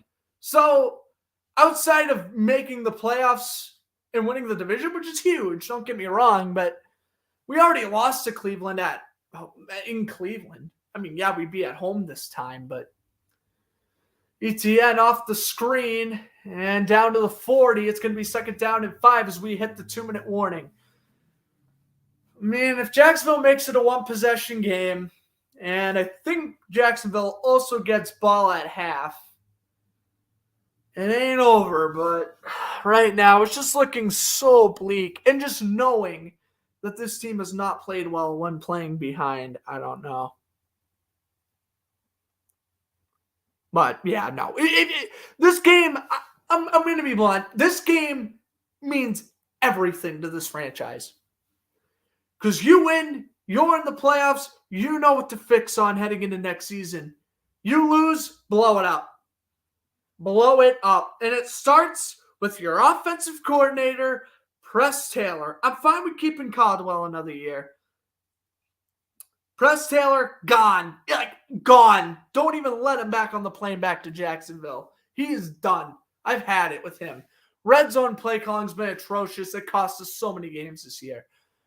Press Taylor, gone. Obviously, Trevor's getting paid. Obviously, ETN's staying. I would keep Kirk, but that means Zay Jones. Maybe you keep Zay Jones too. Ridley's gone. Ridley's a pending free agent. He's gone. Maybe if you can get massive draft capital, you trade Cisco. I don't want to, but I mean, this is why I say just win. Because if you lose, you're just going to bring the worst out of it. Then you're going to have to make all these moves. Where realistically, I don't think you have to. But I'm sorry. There is in no way, shape, or form. You blow a 3.5 game division lead. There is no whatever. And I know everyone's going to say, oh, but Trevor got hurt. Trevor got hurt. Whatever. Don't matter. You still don't blow a 3.5 game division lead no matter how you slice it. You can't. Not in the professional level. It's not halftime. I know it's not halftime. We are getting out of commercial break. It is the 2-minute warning. I mean, it's just infuriating. Yeah, I know. Jeff Driscoll starting for the Browns. Yep, he is. 5th quarterback to start for the Browns this year. Yeah, no, they're resting Flacco real well. They're resting Flacco for when they presumably face the Houston Texans at this rate. 2nd and 4 for Jacksonville, right out of the 2-minute warning. In shotgun, ETN the handoff. He takes it to the left side, pushing the pile forward and getting the first down. Needed 4, got 5. First down, Jacksonville. We'll see. Yeah, Karen Harlan on the call. Yeah. Kevin Harlan broadcasting the game on CBS. If you don't want to hear my bitching and moaning, here's Lawrence and a gain of 8 for Zay Jones.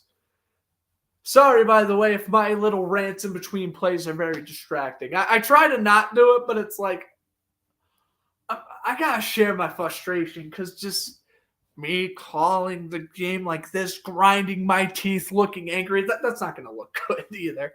2nd and 2, Trevor fires overthrows Zay Jones. Oh, Sean Murphy bunting with the pick.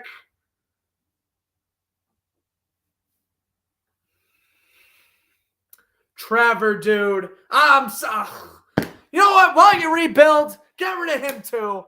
Whatever, dude. Fine. We're giving this quarterback $200 million? I don't. Not anymore. Oh.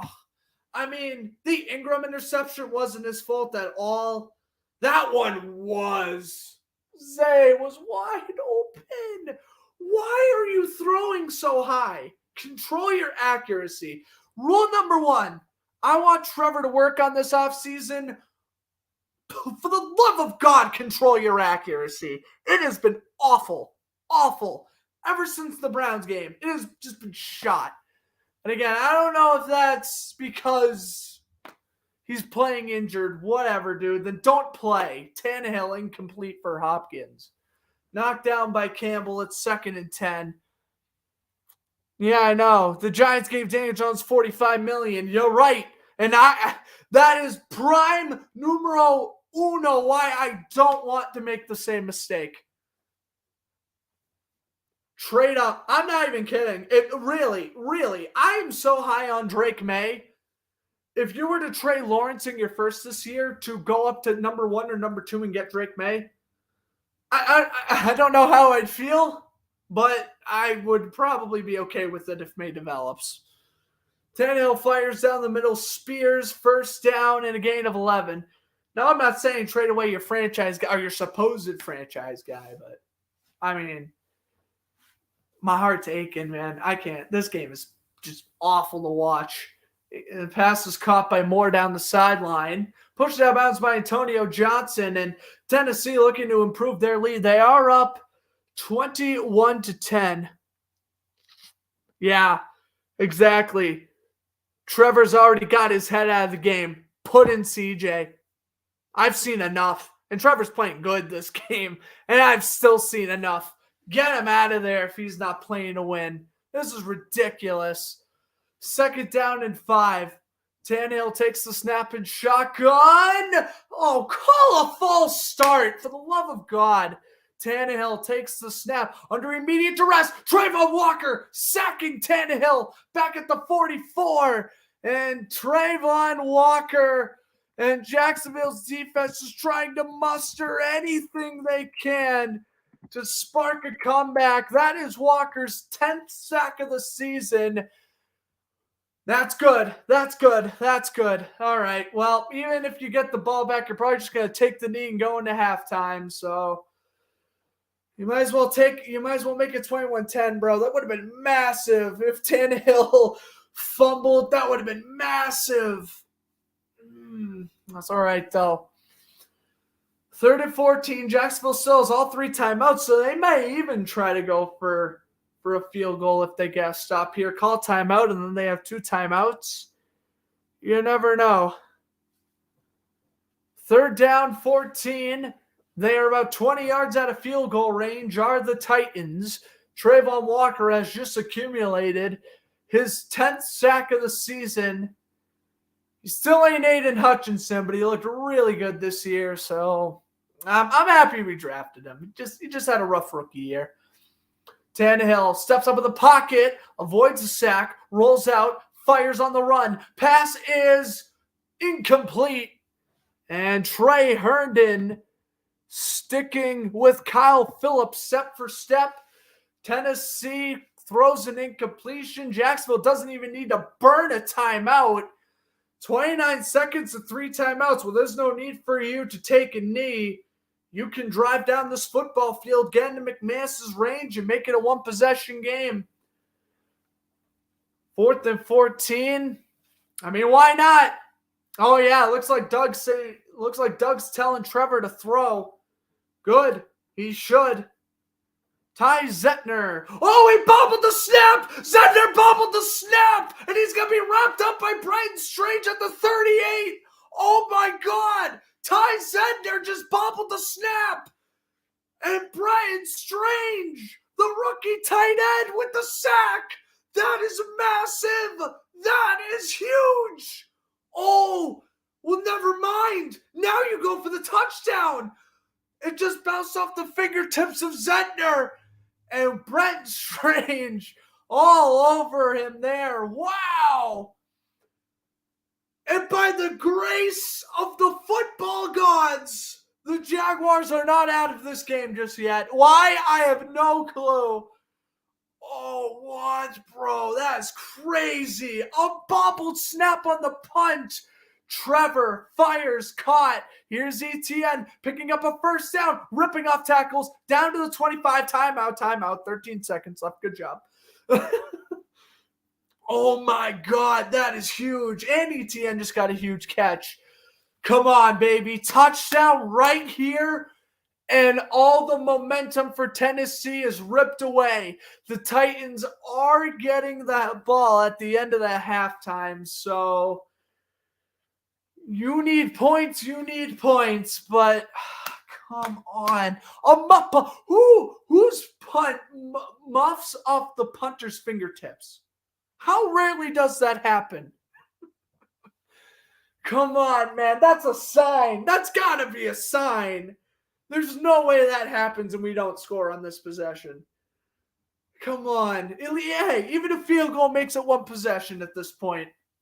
Just take any points you can, but preferably score a touchdown. Trevor takes the snap at the 25. Lawrence throws, safe throw to Ingram, and he's pushed out of bounds. 9 seconds left. They don't get anything there. It's going to be second down. Why is the clock running? Why is the clock running? Why was the clock at 9 seconds and it just ticked back down to 5? Ingram was pushed out of bounds. Are you serious? McCreary pushed Ingram into the official. You have got to be kidding.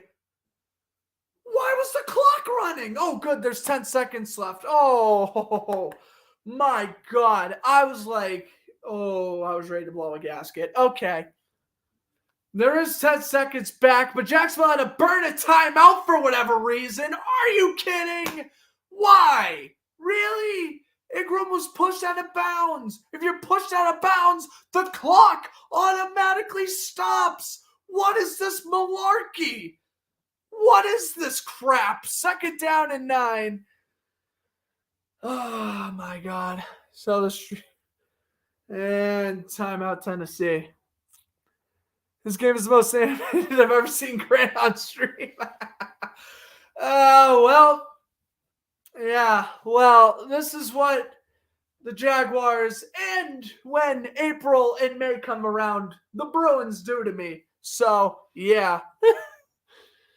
Titans will receive the second half kickoff. I saw this stream about to be blowing your ears.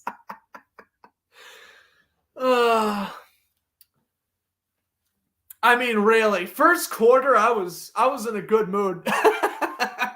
When Jacksonville was up 10-7, or when Tennessee was up 14-10, even when Tennessee was up 14-10, I was putting my straight face on, and I was feeling good, but I mean, not anymore. Second down and 9. Here's the snap from Trevor. Oh, and they're going to hand it off to Etienne. Etienne rips off one tackle. He's going to slide down to the 12. And that kind of stinks, but they'll at least kick the field goal attempt. Here comes McManus to make it a one-possession game. Yeah, I know you don't want to play conservative, but it's smart to in that case. If only we didn't have to burn an extra timeout. Thanks a lot, officials. My God. Vikings field goal's good. Detroit's still winning that game, I'm assuming. We'll go over the scores as we head into halftime. I'm going to have to take a little break, too, because I'm like, oh, my God. My heart's racing at 1,000,000 miles an hour, as you'd expect. Here's McManus for the field goal. He made one from 44. This one's significantly shorter. I shouldn't say significantly shorter. This one's from 30. Good snap. Good hold. McManus is right down the middle. All right. Well, Jaguars have been playing terrible, but they at least keep it at one possession. 21-13. Titans lead at the half.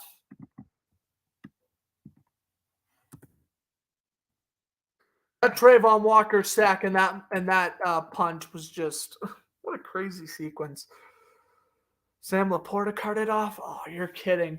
Remember, you're probably wondering why Detroit is still playing their starters, because if they win and Detroit loses, or if Detroit wins and Dallas loses, the Lions will be the 2 seed. So keep that in mind. That's why Detroit is playing starters. Kind of shocked it's not kind of shocked it's 13-6 at halftime. I thought Detroit would be pulling away. Here's your scores. The Buccaneers are up 6-0 over the Panthers. Bengals up 24-0 over the Browns, but the Browns are pretty much playing their practice squad at this point. Jets defeating the Patriots 6-3 at halftime. Well, even don't remind me. I could have went to that game, but no, I'm loyal. I stuck with my team, and now they're sticking it to me, and I don't like it. Lions being the Vikings 13-6, Saints Falcons 17 all.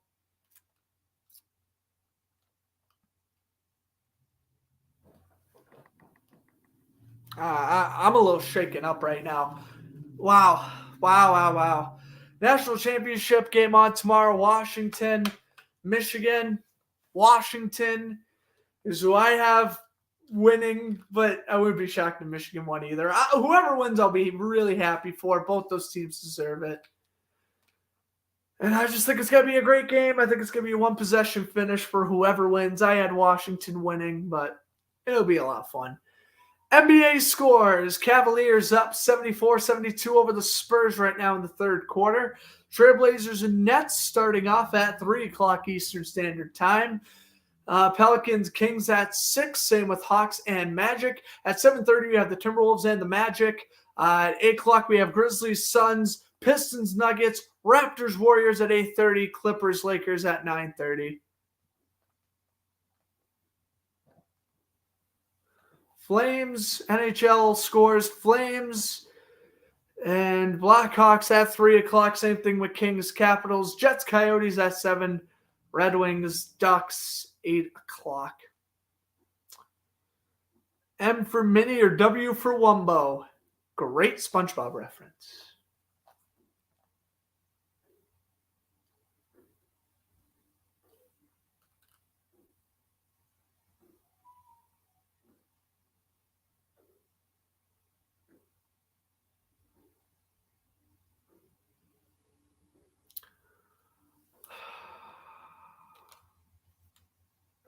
I'm just sitting in silence. I can't believe it. We actually might be broadcasting our last half of football. Well, Jaguars football. I'll still be commentating at least the wild card and divisional round, but I'll still be broadcasting those games. But, we make the playoffs. I was going to wear a special jersey that I got for Christmas. It was a jersey I wanted for a long time. And I was really, I really thought we were going to win today. It was going to be a close game, but I was hoping Jacksonville would win. Maybe we still will. Who knows? But clearly, I need some Jaguars gear on. And I did leave some of my Jaguars jerseys at my college. So unfortunately, I can't wear Trevor, I can't wear Baselli, I can't wear Lloyd. I'm not wearing white MJD because my away MJD jersey, I wore that during the Ravens game they lost. But I think I need to pull out something. A jersey on stream I haven't worn this year. I got a jersey for Christmas that I wanted to share. And I really want to savor that for next week. I might have to pull the trigger and wear it for the second half. I made up in my mind I'm wearing a jersey in the second half. The question is what?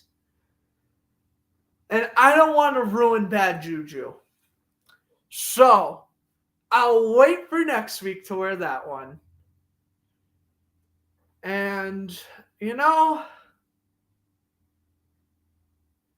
I didn't want to pull it out today, but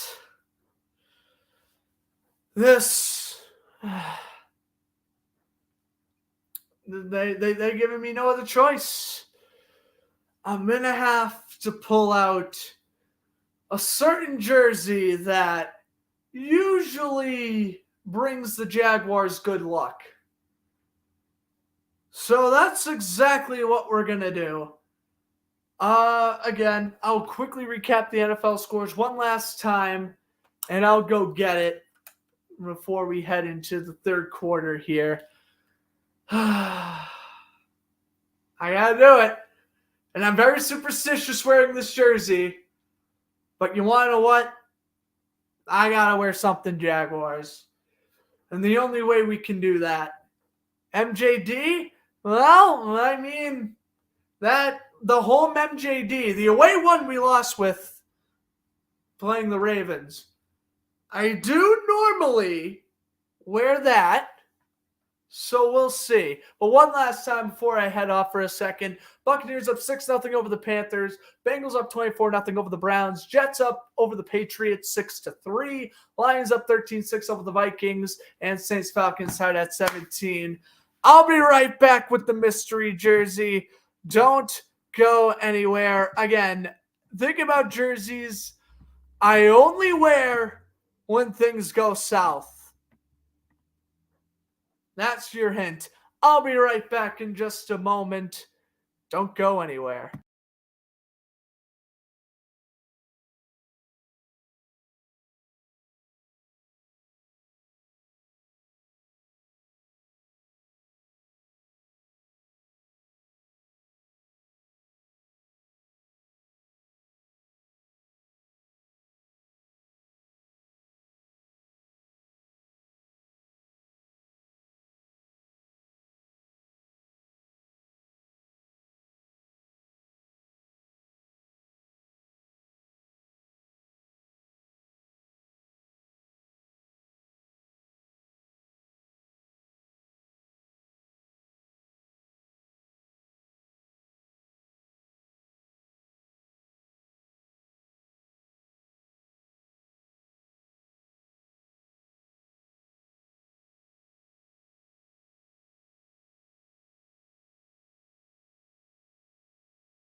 I have also just gotten word for those who are also paying attention to the Patriots-Jets game. It's officially snowing in Foxborough. We got the jersey. I ain't going to put it on till kickoff. But, I mean, they left me no other choice, man. I had to do it. You guys are thinking MJD? It could be. It could be. It could be. It certainly could be. That's not a bad guess. Usually I would wear that jersey broadcasting Jaguar games. Back in college I did. That was the primary one. So that's certainly not a bad guess.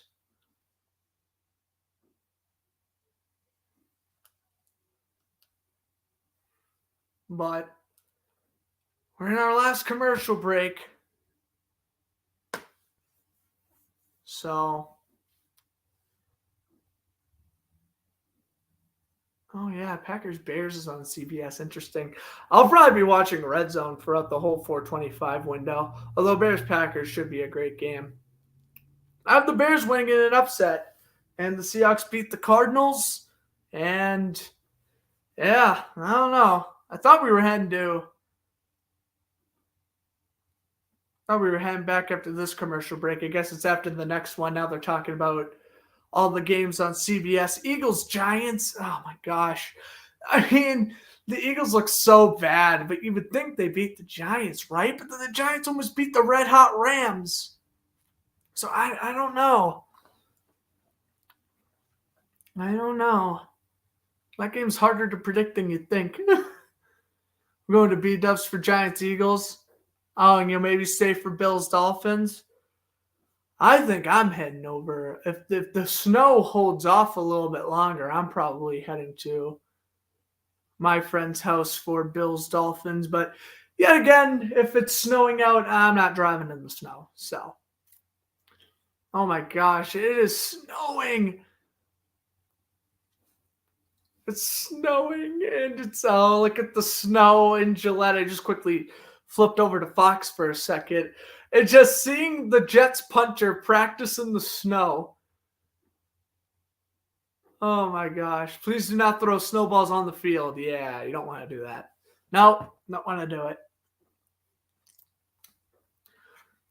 All right. Oh, well, okay.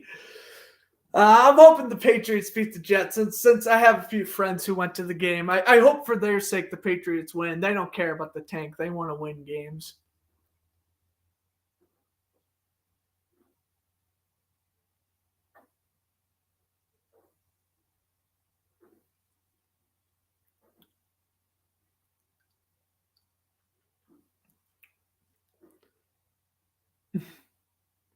Maybe. I don't know, Lennon. You gotta find out in like 2 minutes anyways. Dingleberry Sports, what's up? Oh, you texting me? I have not been checking my phone. Since the second the game started, I haven't been checking my phone, like, at all. Text me which one you think it is.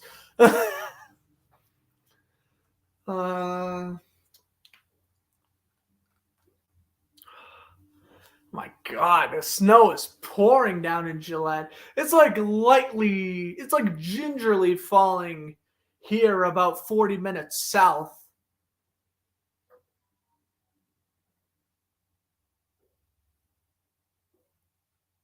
Yeah, but there's much more snow at Gillette than there is over in my way in Mass. All right, so second half about to get underway.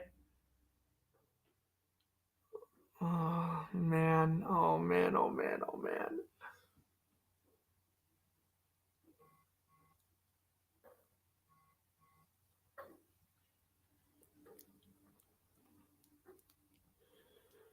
Oh, the total yards. Jacksonville has more total yards. And I think they have more possession time, but they also have more turnovers. So take that as you will.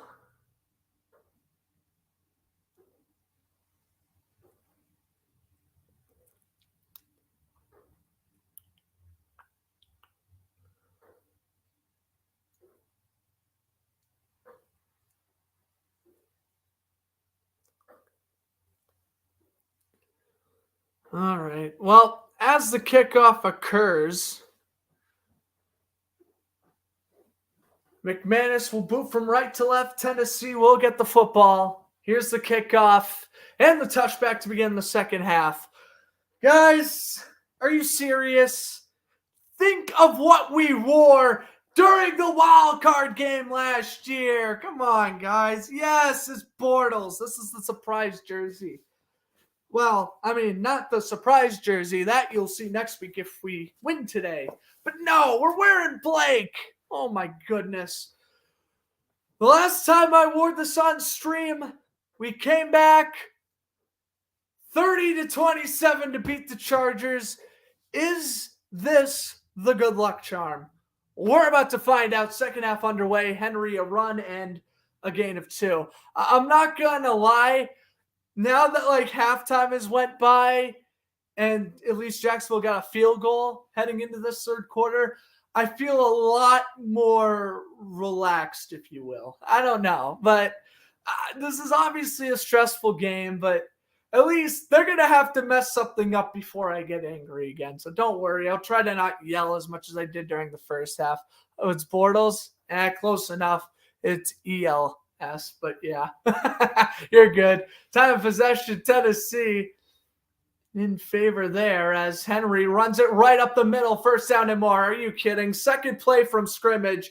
Derrick Henry to the 30, to the 20, and Cisco brings him down at the 4. Okay. Well, if the Bortles jersey ain't going to solve anything, then this team just stinks. There's no other way of putting it, but we'll keep it on for a little bit. Henry, $141 rushing. Oh, come on, really? Like right when I was like just feeling better about this game too, it just instantly goes down a cliff. Well, that's fun. Derrick Henry, what a great running back, a future Hall of Famer. Could be his last game as a Titan. I don't think so, but maybe Tennessee trades him. You never know. More in motion, first and goal. Henry is stuffed in a loss of 2. Rashawn Jenkins. Now, even if Tennessee kicks a field goal, it's 2 possessions regardless, but I'd much rather be down 24-13 than 27-13. So I mean, we'll see what happens. Many you break out the surprise one early. Maybe. Or I'll wait all the way until week 1 next year to show off that one. Elijah Spears now in the game. He wants his 3rd touchdown of the game. He is the running back in shotgun. Tannehill takes the snap. 2-step drop. Tannehill, end zone shot, wide open in the back. Touchdown, DeAndre Hopkins. 4 plays. Wow, 4 plays. And Tennessee goes right back up by 2 possessions. 4 plays. Yeah, they're not winning this game. So what's the point? Not even going to yell, or at least try not to.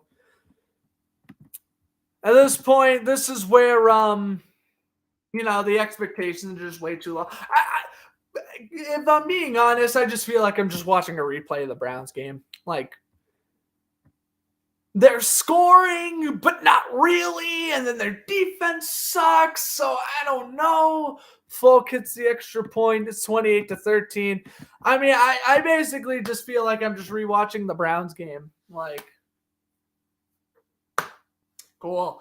Houston, you deserve the division. We don't. We stink. 28 points to the Titans offense. Wow. Wow. 28 points to the Titans offense. The Titans offense. The Browns would easily score 42 on us next week. Easily. Ah, man. Yep, Caldwell's gone too. I want to give Caldwell another year, but I realized you are making Ryan Tannehill look like 1990 Joe Montana. Enough's enough. Caldwell's got to go too. Enough's enough. Enough's enough. Clean house. Don't fire Doug. It's the last thing you do is fire Doug. I guess you could put on your Trevor jersey. It's not going to freaking matter. He might have a B here next season. I hate the Panthers too. Don't think they're not out of this either. They could have drafted CJ Stroud, but instead they went Bryce Young. But why? I have no idea. I knew right out of the gate Stroud was the better prospect.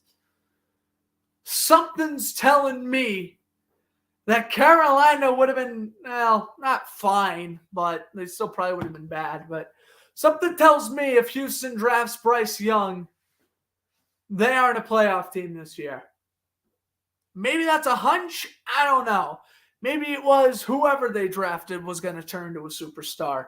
We don't know for sure, but don't think Carolina's out of this because they 100% are part of my frustration too. Are you effing kidding me? What did you see in Bryce Young that you didn't see in CJ Stroud? I'm taking the taller, more pass-happy quarterback who has a rocket of an arm instead of Bryce Young, who was a great elusive quarterback but still had flaws. I've been saying since day one, man. Stroud was the better prospect. I said that heading into the draft. I said that after Houston drafted him.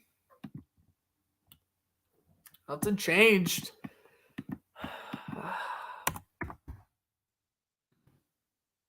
Seventh touchdown of the season for Hopkins.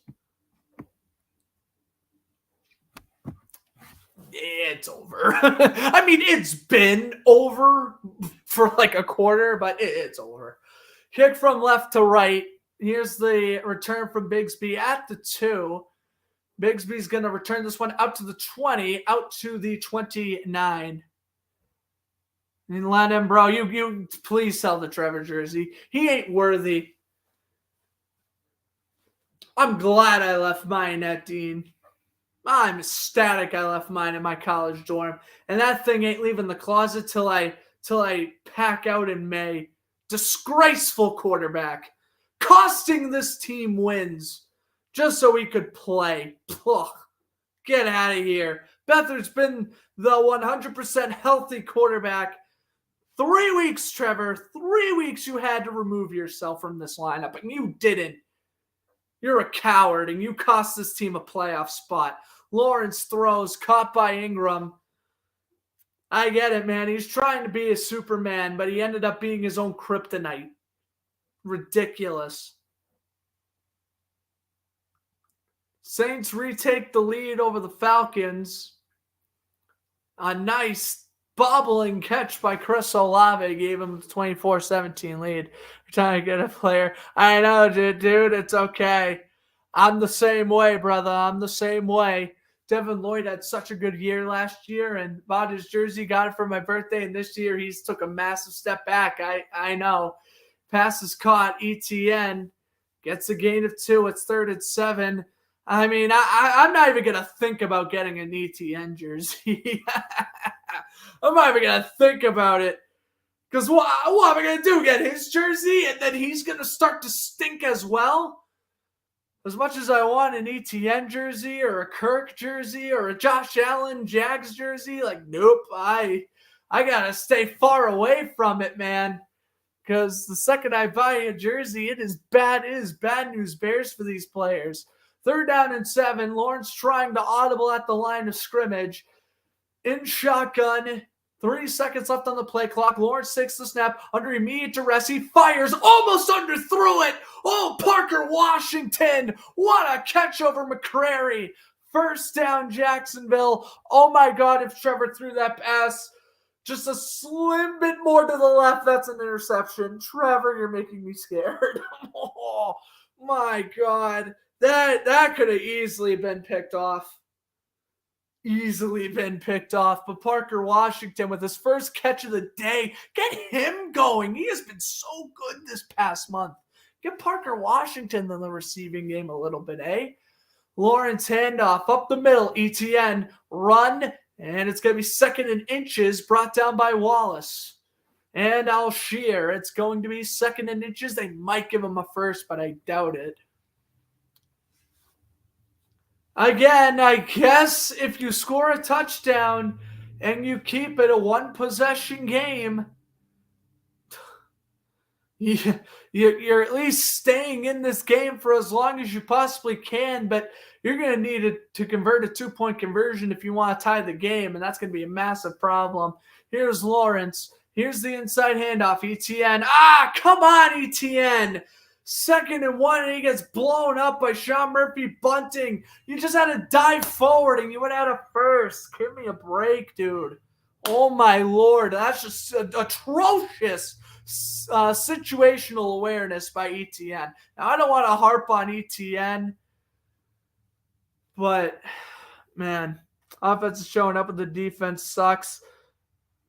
Even the offense really isn't. It's not going insane. It's not playing horrible, but it's not even really showing out. I mean, 13 points against this is ridiculous. ETN's going to hand it off, and now they get the first. Tennessee trying to shove ETN backwards, but forward progress will give the 30-year running back out of Clemson a 1st down. Well, Jacksonville trailing by 2 possessions. Again, we'll talk what's at stake. I mean, if you haven't heard me say it enough, Jacksonville loses. They're out of the playoffs. Houston wins the AFC South. Bills and Steelers clinch wildcard spots. 1st and 10. ETN has 48 yards on 13 carries. Yeah, well, he's doing what they need him to do. Bigsby back in the game. 1st and 10 for Jacksonville, and expect a deep throw, or Lawrence will throw short, and it's dropped by Zay Jones. Incomplete. It's 2nd and 10.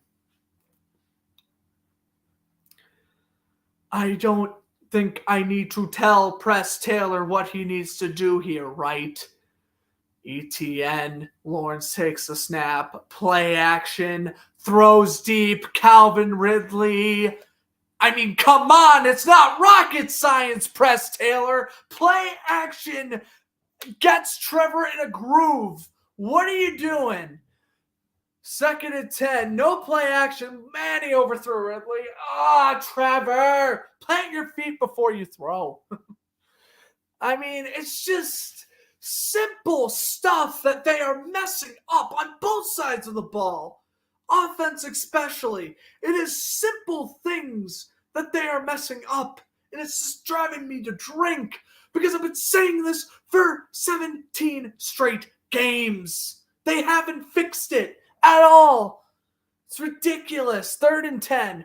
45-yard line of Tennessee. Lawrence in shotgun.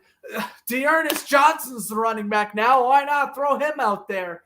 Lawrence throws incomplete, and there's going to be pass interference.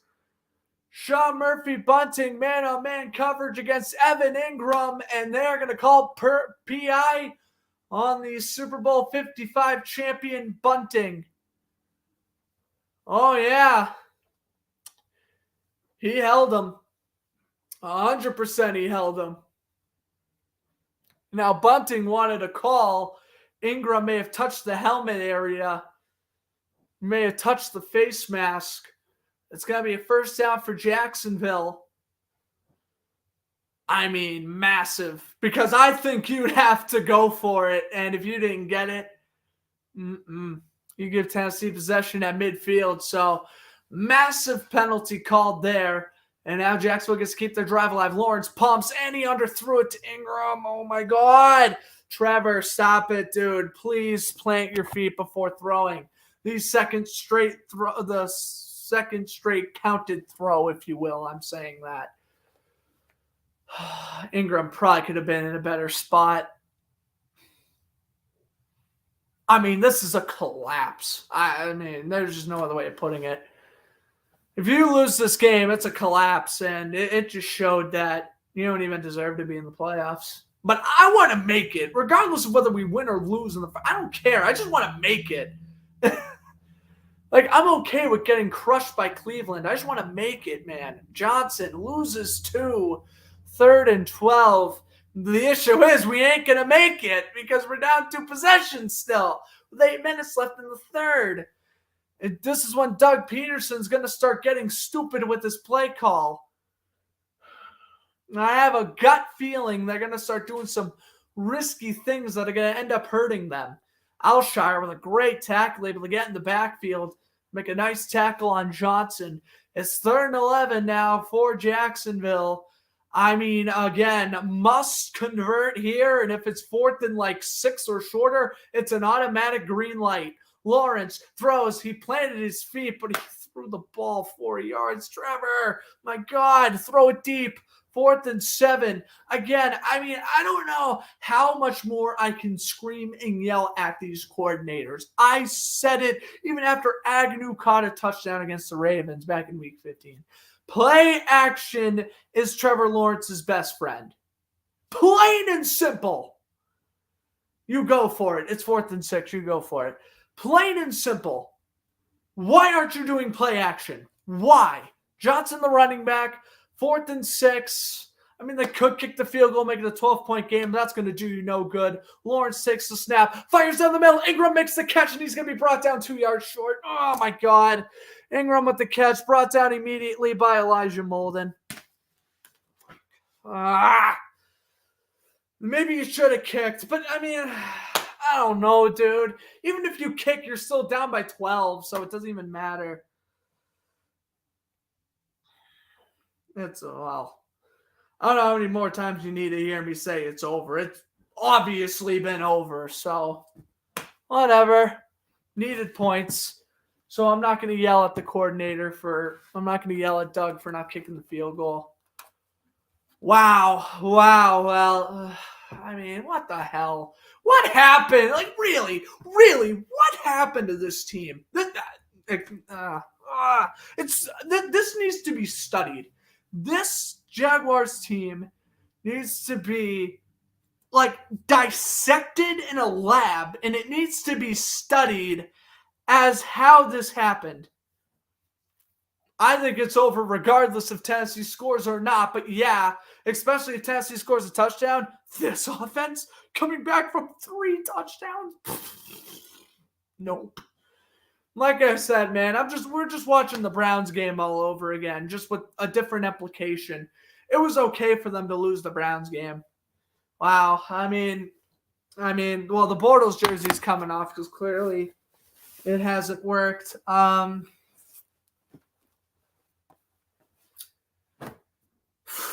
I tried to warn everybody, Jaguar fans, non-Jaguar fans. I tried to warn everybody that this was going to happen. I knew it. I knew it. Realistically, in my head, even though I didn't want to believe it, I knew it. I knew it.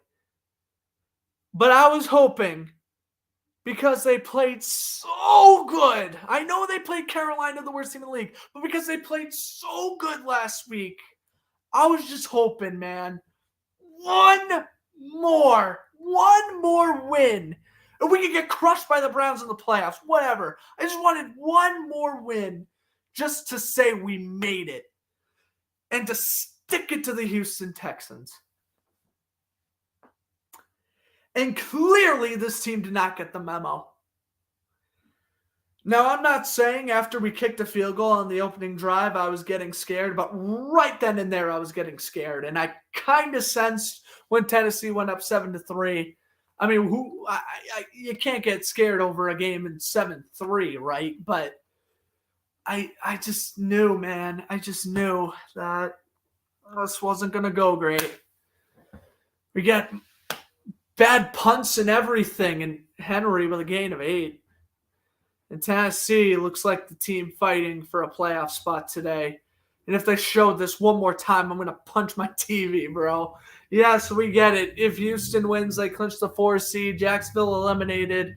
Pittsburgh, Buffalo make it in. I know we've been playing so bad, but oh my God. That's what also puts a bad taste in my mouth. The Steelers make the playoffs over the Jaguars. Are you kidding me? Like, we can be honest with ourselves. Are you kidding me? The Steelers, bro. That's a joke. Henry stuffed at the line. It's going to be 3rd and 3. Buffalo, legit. Houston, legit. Whatever. Cleveland, they've already clinched a playoff spot, but whatever.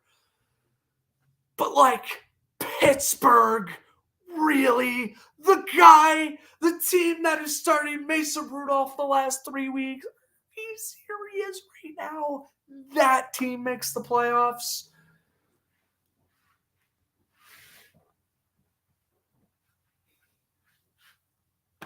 I mean, my God. But does Jacksonville deserve it? Hell no, they don't. They've been playing so bad today. 3rd and 3. Let's see what happens. False start against Tennessee.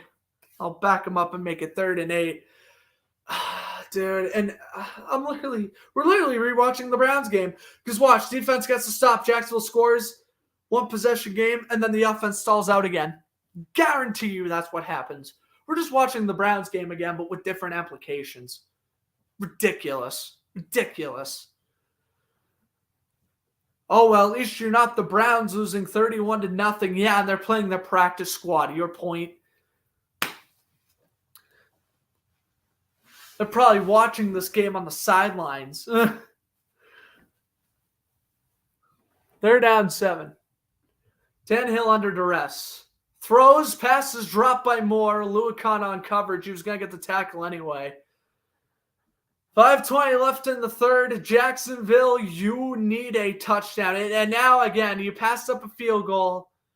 I agreed with it, but now you need points. In the worst way possible, you need a touchdown. The issue is Tennessee's defense is just so pumped up because Jacksonville hasn't done anything in a million years. Take what's given to you. Please don't be dumb.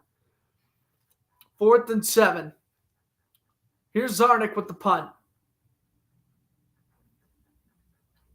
He gets this one away. Great kick. Parker Washington returns it from the 24. And Washington past the 30. Parker Washington down the sideline. And he's pushed out of bounds. And he's hit out of bounds. Hey! Where's the flag? Give me a break. Parker Washington got hit out of bounds. And there's no flag. Oh my God! I've seen more ticky-tack than that been called before. Oh, come on. I'm not trying to whine for calls here, but I mean, my God, do your job right. Man, oh man, oh man. It's just brutal day for the Jaguars.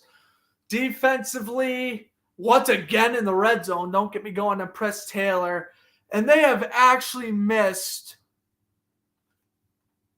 3 or 4 blatant F-ups I've seen from these officials.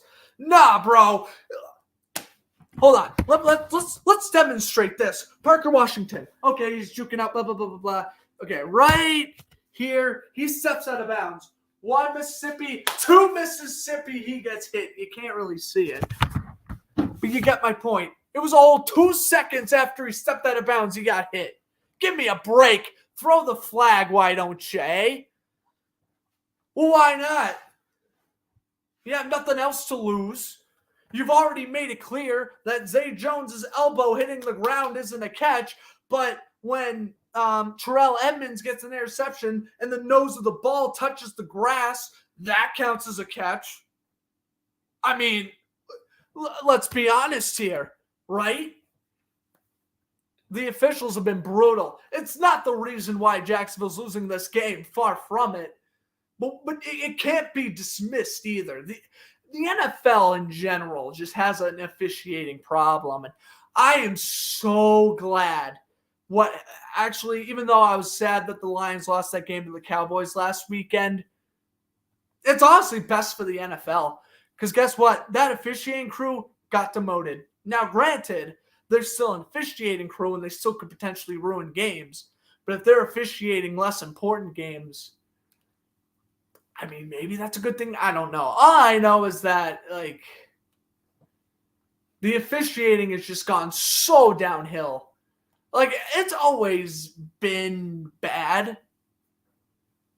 And there's the field judge, Tom Hill, who blatantly missed a penalty moments ago in his 398th regular season game. He's also officiated in 3 Super Bowls. He probably has, with all due respect to Mr. Hill, he probably has his door in retirement already. He's already have 1 foot in retirement probably, so he could care less of whether he gets a call right or wrong. Here's Bigsby out to the 41. And I will say, though, this offensive line has been significantly better since Cam Robinson's come back from injury. Trevor's been hit today, but Tennessee doesn't even have a sack. I mean, it's just amazing how statistically, outside of rushing yards, Jacksonville is pretty much leading every statistic. But because their run defense was acting soft, and because they've committed 2 very bad turnovers, it's cost them dearly now. 2nd down and 5, 4.5 minutes to go in the 3rd quarter. Trevor throws past bobbled by Ingram, but he holds on down to the 45, and they got to keep moving quicker. But Jacksonville, with a touchdown and an extra point, make it a 1-possession game. And this defense, I mean, it's going to do its job, hopefully. They've done really well against the pass today. I just wish they were a little bit more prepared, against the run. But Ingram, 8 receptions, 48 yards. I mean, he can make all these catches, but it's not going to mean nothing if Jacksonville don't eventually score. Here's the screen. Calvin Ridley. We'll get about 4 before he is pushed out of bounds by Audrey.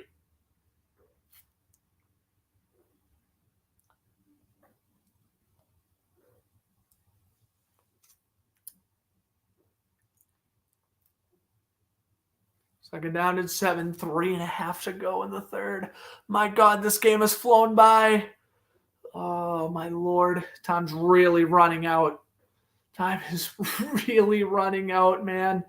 Here's the handoff. ETN gets nothing. Why? You are literally at midfield. Okay, and I'm not even going to bother. Just whatever. Press Taylor sucks and he needs to be fired now. Just don't even wait until the end of the game. Fire him now. But anyways, my point is, Trevor has 50 yards to throw the ball deep. It's 2nd down. No harm, no foul. Play action. Play action. It's not rocket science. It's not, dude. It's not. Just play action on 1st and 2nd down. 2-step drop. Lawrence rolls up to the right, throws on the run, passes caught. Ingram, nice grab, 1st down. And now you're at play action range. So do that. That's been working. When Lawrence rolls out to his right or throws a screen pass to the right, they seem to be getting quite a bit of yards. So do that. I mean, oh my God. Yeah, Steelers fans are cracking me up. He is nearing the most receptions by a tight end in NFL history. Zach Ertz in 2018 has the most with 116 back in 2018. Parker Washington in motion. Lawrence takes the snap, low snap, throws. ETN, my God, that could have been intercepted. ETN with a gain of 4.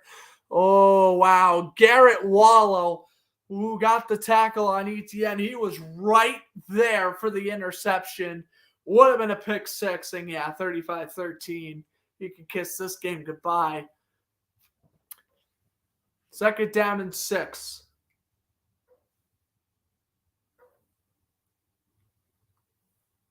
Zay Jones in motion.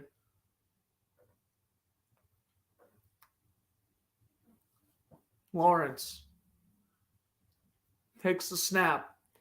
2nd and 6. He throws. Passes reeled in by Ridley. And it's going to be 3rd and 1 coming up here. Down by McCreary and Jacksonville. On 3rd and 1, trying to convert a first. They are right now at the 18-yard line. And hey, a touchdown extra point again will make it a 1-possession game for the Jaguars. And that's hell. I think that's all the fan base wants right now, is to at least cut this to 1 possession. And then we'll take it from there. Ingram in motion. Don't run it with ETN. Here's the handoff. Oh, wow, it worked. ETN will run up the middle and a gain of 4. Genuine shock on my face. A 1st down for Jacksonville.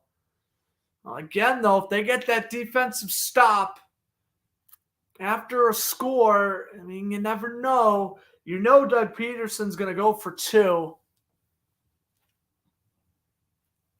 And Tennessee's kind of been on the same end of this. To win the 1 seed back in 2020, it took them a game-winning field goal before they beat the Texans 38-35. Texans were, of course, 4-11 that year. That was in 2021, my bad. That was when Tennessee won the 1 seed. Lawrence, end zone, and he overthrew Ridley as McCreary knocks it away. So 4th quarter, 2nd and 10. Stop taking end zone shots. You saw it didn't work. Don't do it again. 4th quarter coming up here in Tennessee. I mean, last quarter of the season for the Jaguars if they don't get things into ship shape.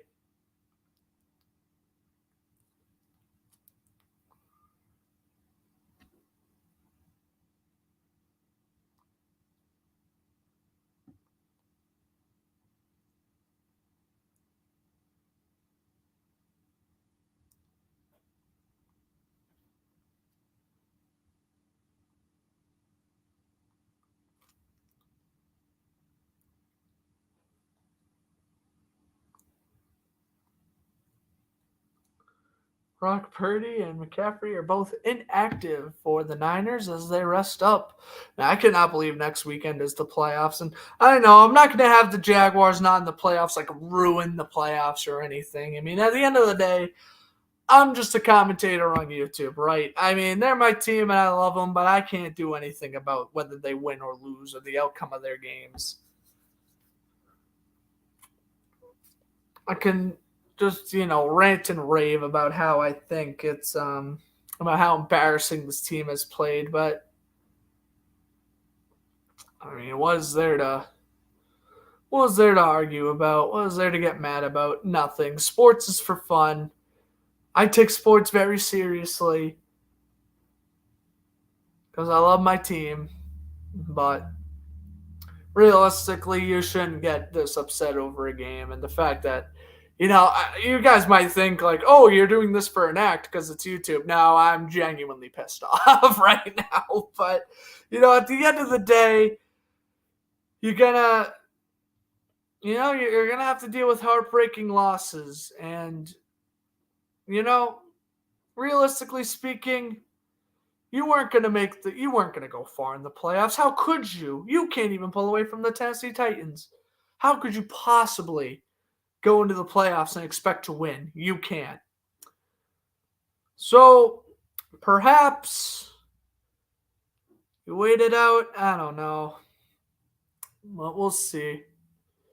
It's a game. Yeah, I know. It's not like any ordinary game, especially against a rival. I know it sucks that a team that has absolutely nothing to play for has dominated this game, but like it sucks too. Like if Tennessee was like fighting for like a playoff spot, I would get it. But like the fact that they're 5-11 and they're giving the Jaguars a run for their money is ridiculous. But at the end of the day, though, it is just a game. And at the end of the day, there's nothing we could do about our sports team's performance other than just talk about it. Lawrence, end zone, and there it is. Evan Ingram, touchdown Jacksonville. That would have been cool if that was to set the record. I'm pretty sure he's 2 catches away. Evan Ingram with a touchdown. And do you get rid of the 2-point conversion now? Nah, you got to kick the extra point. Make it a 1-possession game. Be smart. Nice catch by Ingram. Lawrence, he loves to throw to the right side of the end zone. Ingram, great route running, able to get in front of the corner. Well, here we go. You see? Maybe I need to just talk more politely about the whole thing, right? McManus nails the extra points, so it is a 1-possession game. I mean,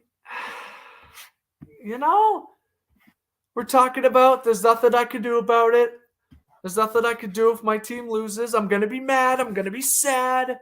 But realistically, there's nothing I can do about it. We're talking in a much calmer voice, and good things happen. Evan Ingram touchdown. Good things are happening.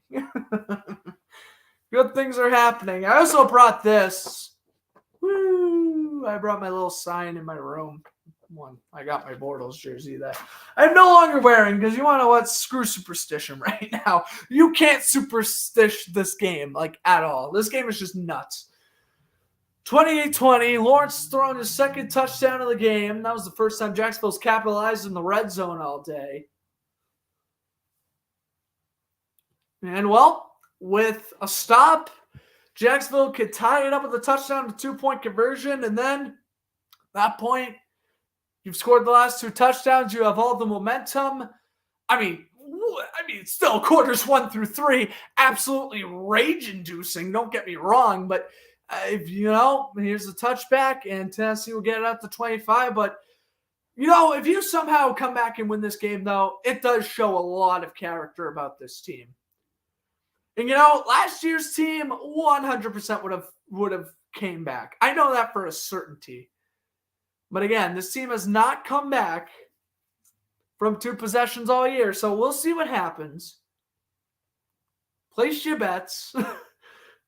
Bet safely. I would probably pick Tennessee money line still, but you never know.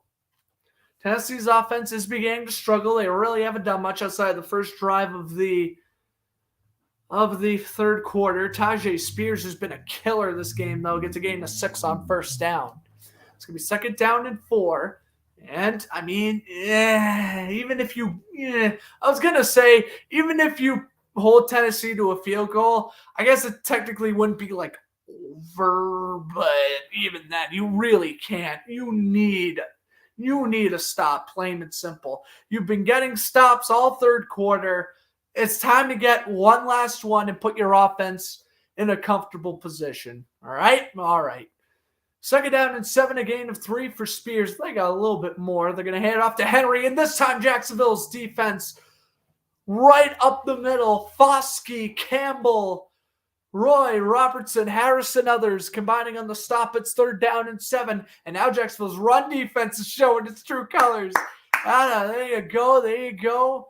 This is what this defense lives and dies by, is the run defense. So if that goes down the toilet, the entire defense goes down the toilet. 3rd down and 7. Tennessee just getting out of the huddle. Tennessee has converted, Tannehill is 3 for 6 on 3rd downs. And all 3 of those completions have led to firsts. Tannehill, 2 seconds left on the play clock, takes the snap. Jacksonville brings immediate pressure. Tannehill throws. Nice diving catch down the sideline by Phillips. 1st down, Tennessee. You gotta know. You gotta know they're passing. Why are they not playing tighter coverage? Alucon almost picked that off, but still. Spotty Kitty go roar? Yeah, sure. The cat ain't roaring anymore after giving up that first down. It's a squeal. It's a meow. Oh boy, where's Tom Grossi when you need him? Is he commentating this game right now? The Packers aren't on. That would have that would have put a smile on my face. A Grossi raid this stream.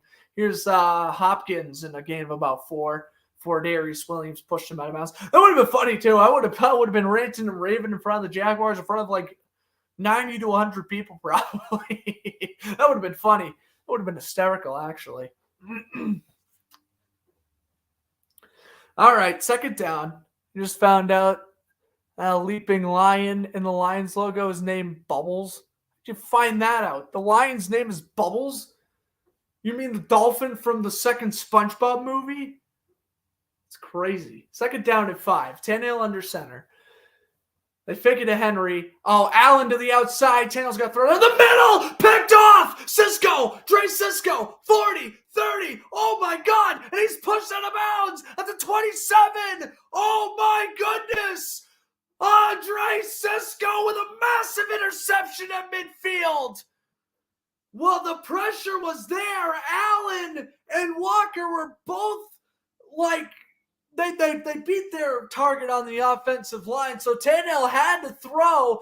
He's looking for Hopkins, and Tannehill threw it. Oh, man. That went right to Cisco. He just jumped the route. Easy reads, one fish, two fish, red fish, blue fish. We are right back in business, gentlemen. And by the skin of their teeth, they still have a chance at winning this game. Oh, my God. Mrs. Howe, I should have never doubted you. You're 100% right, Kyle. I should have never doubted your mother. I'll have to send her over a gift basket the next time I see her. ETN runs up the middle, down to the 18, or down to the 23, sorry. Getting ahead of myself. Down to the 23-yard line. Oh, my God. Bro, we don't even deserve to win, but, we're definitely a playoff team more than Pittsburgh. And even if we lost this game, and I know Pittsburgh's 10-7, we'd be 9-8. I don't care. We are a playoff caliber team over the Steelers. I don't want to go down that road, but come on, boys. Defense got you the stop you needed. Now you need to perform. 2nd and 5. ETN, they're going nowhere. Stop it with the screens. You were supposed to do screens when you stunk, not when you have momentum. Oh, my God. Press. Throw the ball past the line of scrimmage. Because, as I said before, if Trevor's shoulder is that screwed up, he should not be playing. But Trevor's playing fine. Outside that one interception he had early in the third, I've been fine with how Trevor's been playing today. 3rd down and 5. In shotgun, ETN, or rather Johnson will be the running back here. Lawrence takes the snap, low snap. Gets the block, and knocked away looking for Ingram. Molden, kick the field goal. That's okay. Whatever. Kick the field goal. Oh, man, I was really hoping that would... What is this? Sean Murphy Bunting gets away with pass interference on Zay Jones. And now there's a flag. Oh, that better be PI on Murphy Bunting. It is 1st down Jacksonville. What is holding? Oh, yeah. Holding, whatever. The penalty's on Sean Murphy Bunting. I didn't see the flag at first. So I'm like, hello? Bunting is literally hugging Zay Jones. Look at this. He's bear hugging him. Are you kidding? Right call by the officials. They were terrible in the first 2 quarters, but they're starting to make up now. Lawrence, oh my God, as a receiver, what is this? ETN, they fake the pitch. ETN inside the 10, inside the 5. Is he in? Yes, he is, but there's a flag down. Oh my God, what a funky setup. Lawrence was set up as a receiver. They faked the pitch. Now it's holding, so a touchdown gets called back. Strange. Brenton Strange. My God. Brandon Strange, are you kidding? What you tackled a punter once, and now you think you're the hot stuff? Yeah, no, that's holding. Yeah, yep, right there on Arden Key too. He should have never left us, traitor. Anyway, 1st and 20 for Jacksonville. Ball placed at the 28. Well, just at least come away with points. That's all I ask. At least come away with points. The play clock is down to 0. Oh, are you calling a timeout? No. Don't do that. Don't do that. Take the 5-yard penalty, please. Oh my God. Come on. Really? I hate, in the first half, I don't care if you burn through your timeouts. And the second half is when it just means a lot more. Are you kidding? Whatever. I mean, at that point, it's 1st and 20. What's the big deal? Make it 1st and 25. You don't lose a down, Doug. What if we need a stop late in the game? I guess it's not an awful call. But I would have just let it at that point expire. My question is, how do you get delay of game after a penalty? Like, what took you so long to set it up? I have no idea. Anyways, 1st and 20. Ball is again placed at the 28-yard line of Jacksonville. Johnson split out as a receiver. So is Ridley and Jones and Ingram. And he throws the screen to Zay Jones. And Jones will fall down at the 17, where it's 2nd down for the Jaguars. Well, they have made this a roller coaster and a very stressful experience for their fan base, but they have a chance to tie this game up at 28 with a touchdown and a 2-point conversion, and I'll even take the field goal. Down by 5, whatever. You're still in a good spot with 9 minutes left. Tennessee's offense has been completely shut out the second half after the third quarter touchdown to Hopkins, which was the opening drive. In motion is Parker Washington. Johnson, the running back, to Lawrence's left. Lawrence takes the snap. Quick throw, Zay Jones. Nice catch. He holds onto the ball, and it's going to make it 3rd down and 2. And my question is, if it's 4th and 1 or 4th and inches, do you go for it? I don't know. I really don't know if you go for it. I don't even want to think about that now. 3rd and 2. And this would be really impressive. 1st and 20 to convert it. That's pretty cool. That would be pretty cool. But we'll see what happens. Jacksonville on 3 yards or less on 3rd downs today. They're 3 for 4. Bigsby, the running back. Lawrence takes the snap up the middle. Tank Bigsby, 1st down. Bigsby got 3. And a 1st down for Jacksonville.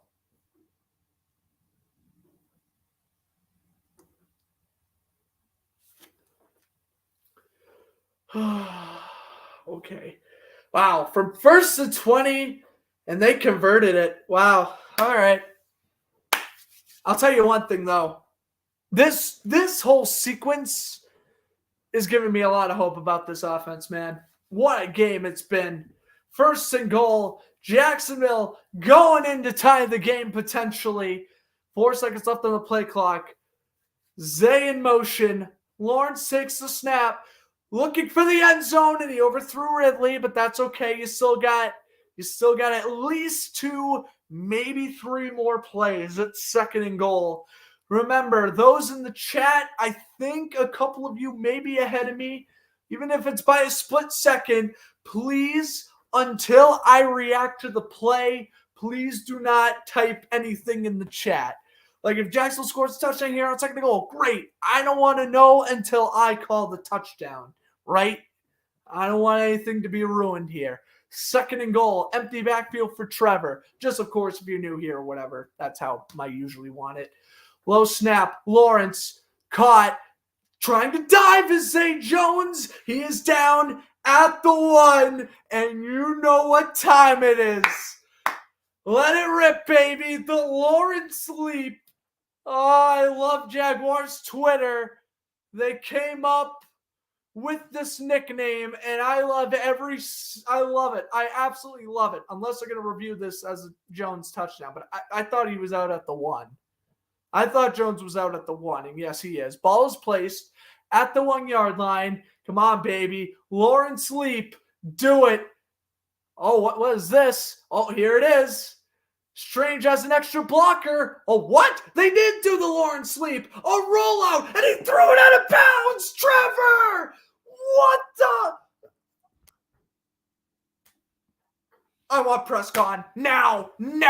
Fire. Doug, make this play call, Doug. Please. 4th and goal. Bro, press Taylor. I want you fired. Even if we win, I want you fired. Oh, my God. The Lawrence Leap was right there. It was right there. Are you kidding me?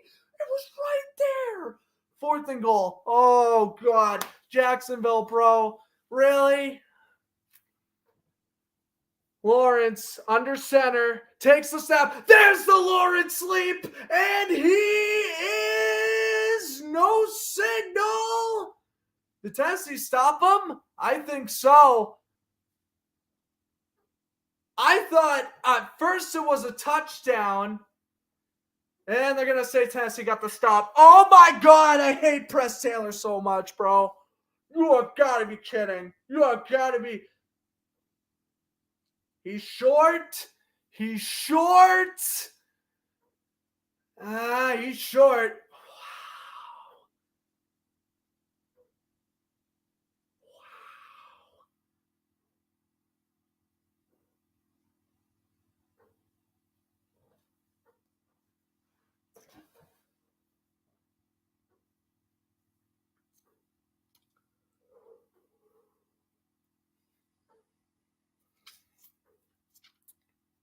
Dead silence is all you're getting this commercial break, folks.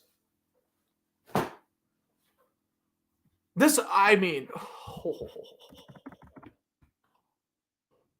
my God. Oh my God. And that's the season. Oh my God. Now if Tennessee scores, they're gonna have a 2-possession lead with not much time left. Oh my God, I hate Press Taylor, bro. I know hate's a strong word, but oh my God. I mean, are you kidding? Are you kidding? Are you kidding? That is the playoffs on the line. And you run a stupid rollout on 3rd and goal at the 1? Are you kidding me? Are you kidding me? What you do is Lawrence Leap on 3rd and goal, and whether if you don't get it, then on 4th and goal, you run it with ETN or Bigsby. It's not rocket science. It's not. Oh my God. You ran a rollout at the 1. You ran a rollout at the 1. 3rd and goal. You could have at least done that on 1st and goal. 3rd and goal. Really? After Cisco got that interception, after you got basically bailed out, that was ridiculous. Use the timeout on top of it. That's right, Kyle. Use the timeout on top of it. Now, if Tennessee eats like 5 minutes off this clock, you're not going to get the ball back very quickly. Oh my God, I hate press. Whatever. It happened. Oh, we could have gotten a field goal out of it too. Oh my God, we still need to score a touchdown and a 2-point conversion. And win the damn thing. Oh my God. Salty rage. Yeah, now I'm actually pissed, and it is all the coaching staff's fault. Yeah, I know. I want Jacksonville to win and Press Taylor get fired. Amen to that. Please, just have Doug play calls. Please, he's so good. Oh my God. And Jacksonville just went offsides. Tennessee's going to get at the 6 instead of the 1. Oh my Lord, who was that? Who was that? Get him off the field right now. I think that was Harris, but I don't want to speculate. No, it was Hamilton. $40 million just for you to jump off sides. I see how it is. Yeah, blatantly, a Titan player didn't even move. Oh my God. Now it's 1st and 5. Oh my God. This team is just beating themselves. Tennessee owned them in the first half. This second half has just been Jacksonville beating themselves. This is ridiculous. I'm out of words. Henry, I think he got the first. Maybe they'll mark him a yard shy. Oh my God. Wow. And Mike Vrabel's smiling. He's loving every second of a test. He's saying, the hell with it. We have nothing to play for. We'll throw Houston a little bone. After they embarrassed our team history on social media. Oh, well. 1st and 10. Tannehill at the 11.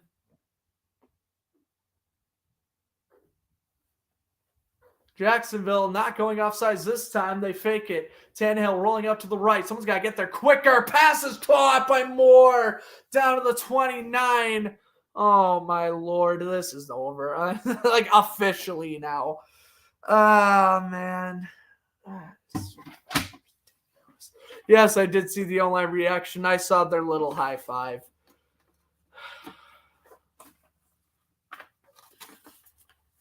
I can't believe they came. They were getting creamed. They came back that close just to lose.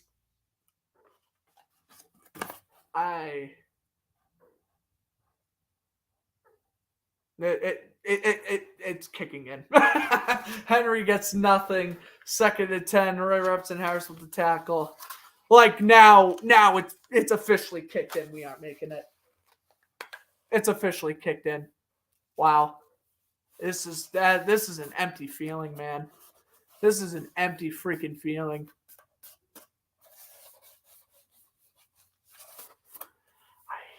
I mean, Press needs to be fired, but kick the field goal. Yep, I know. But this is aggressive coaching. They missed a face mask on Henry. Not that I care to comment. Hopkins breaks off one tackle, breaks off two. You've got to be kidding me. Hopkins at the 31. He started doing a bunch of dancing moves, and I'm like, oh my God, if Hopkins gets his first down. Campbell with the tackle. 3rd down and 6. Just get the stop, and you have 4 minutes, 2 timeouts, plus the 2-minute warning. Oh, come on, defense, man. I'm sorry the offense. Oh, excuse me for the hiccup. Sorry the offense hasn't been as productive as it should have been, but if you get the stop, you still got a shot at winning this game, and that's all you need is a shot. 3rd down and 6. Tannehill in shotgun. Spears is the running back. Tannehill pump fakes. He throws the screen, and this is going to get stuffed. Oh, they're pushing the pile. Pushing the pile. Pushing the pile. Is that a first?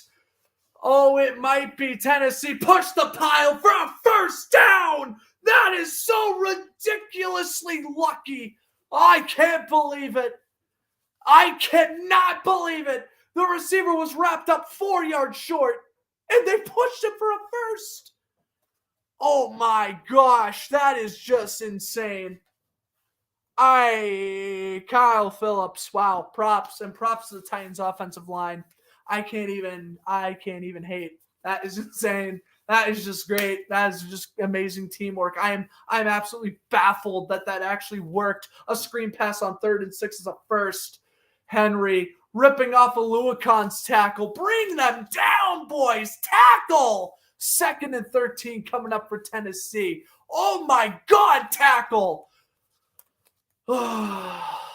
There's just so much rage-inducing activity that has occurred in this game. Jacksonville called the timeout, and CBS decided to go to TV timeout. Oh, my God. Rossi uploaded first fan reaction of the season. It better be the Jaguars one. It absolutely better be the Jaguars one.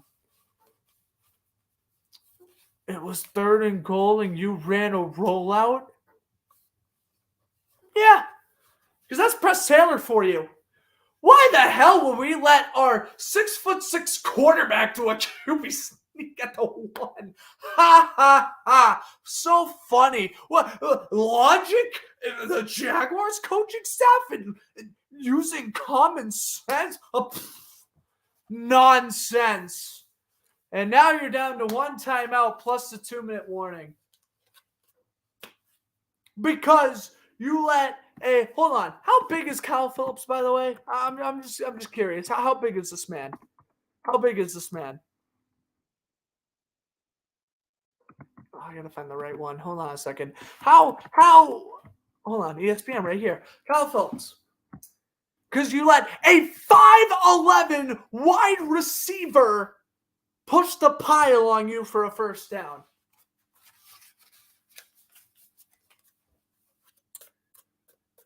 Both coordinators need to go.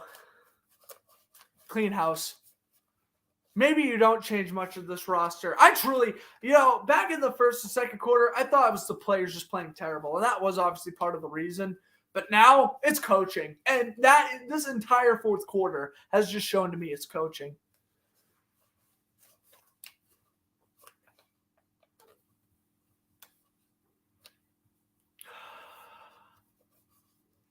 The sun is finally showing in Tennessee after you've had a very cloudy day at Nissan Stadium here in Tennessee and right down the street out of the Nashville Predators and Bridgestone Arena as they look to make a playoff push of their own. 2nd and 13 coming up here for Tennessee. Well, either Tennessee runs the rest of this clock out or Jacksonville gets one more crack at it on offense. Regardless, it should have never came to this point. And now it is officially crunch time for Jacksonville. 2nd and 13. You need a turnover in the worst way possible. 1 timeout left for the Jags. They have lost 2-1 thanks to a timeout back for a delayed game. And now your second, which was after that 3-yard loss by Henry. It's 2nd down and 13. Tannehill under center. Henry gets the handoff, and again, not going far. Josh Allen combining on the tackle with Foskey. It's going to be 3rd and 12. Jacksonville's really calling a timeout. Okay, there's their last one. Not that I would have done that, and they're going to head to commercial break. Buccaneers win the South. Did Carolina get shut out again? Oh, that's brutal. That's brutal. Oh, dear Lord. Let's take a look at the rest of the scores. I feel like it's been a while since I've checked the scores. I'm sorry. I'm so ingested into my own game. Yeah, no. Bucks win 9-0. So Buccaneers win the South. Saints destroying the Falcons 41-17. But looks like Falcons will be eliminated for playoff contention. Saints will be in the hunt, hoping for a Packers and Seahawks loss. Lions up 30-20 over the Vikings. Jets up 9-3 over the Patriots. Bengals up 31-7 over the Browns. And that's all your games on right now. And, of course, this one. And then, of course, at 4:25, you have, I believe, 6 games or 7 games starting. A lot of games in the 4:25 window, which is really cool. Saints, Cardinals, Eagles, Giants, Bears, Packers, Cowboys, Commanders, Chiefs, Chargers, Broncos, Raiders, and, of course, rounding it out with Sam Darnold versus Carson Wentz, Rams, Niners.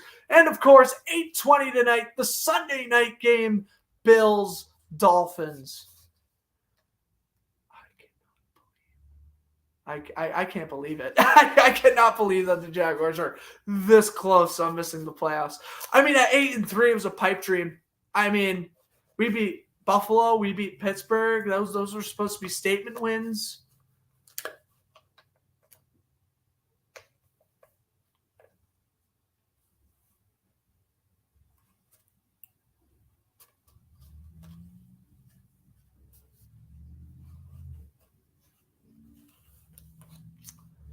Man, I mean, this offense was always frustrating to watch. Even during our winning streak, I was getting frustrated. There was only like 2 times I never complained about our offense, and that was the previous win against Tennessee in Jacksonville.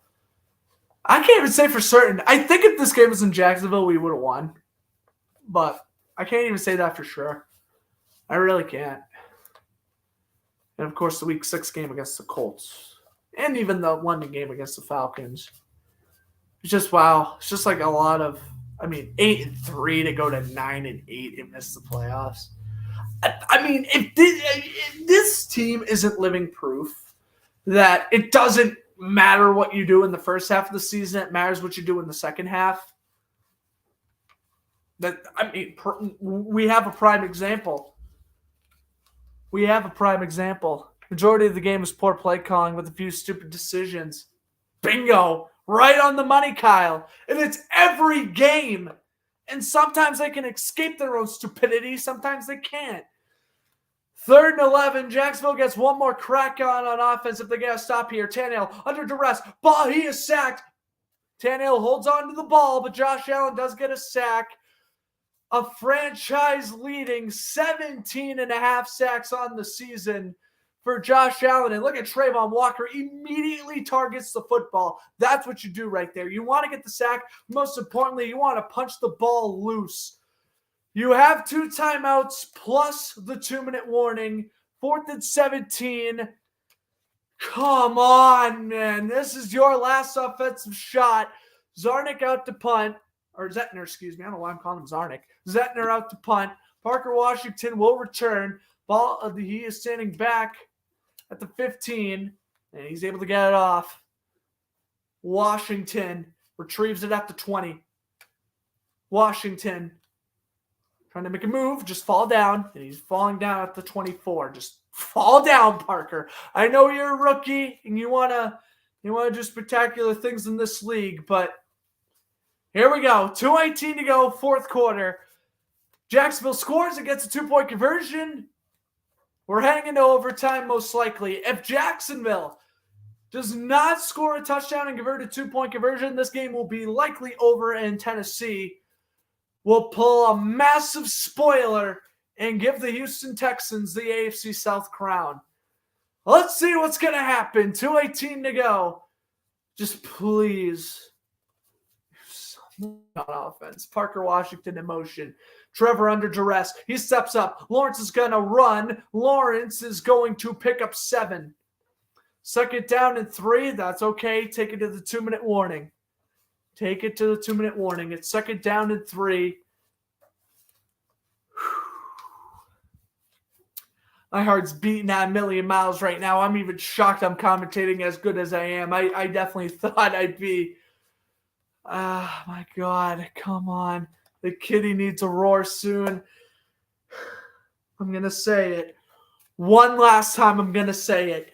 Press, you suck and I want you fired. But, before I willingly shove you out the door after this game, win or lose, please, for the love of the Lord, let Trevor Lawrence throw on play action.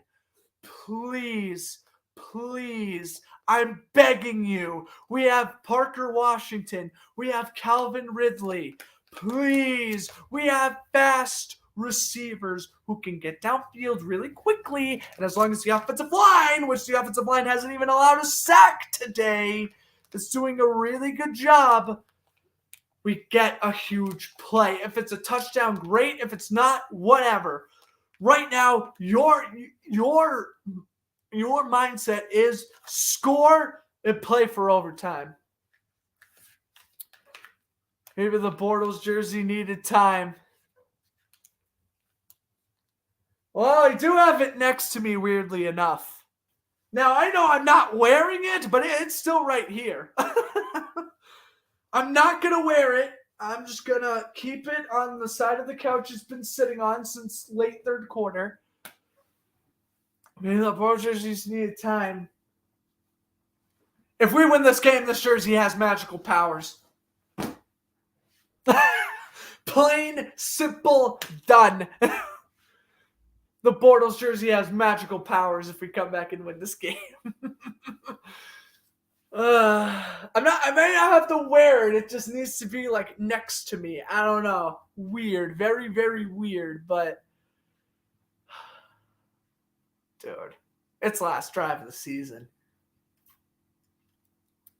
I'm sick and tired of yelling. I'm sick and tired of getting upset.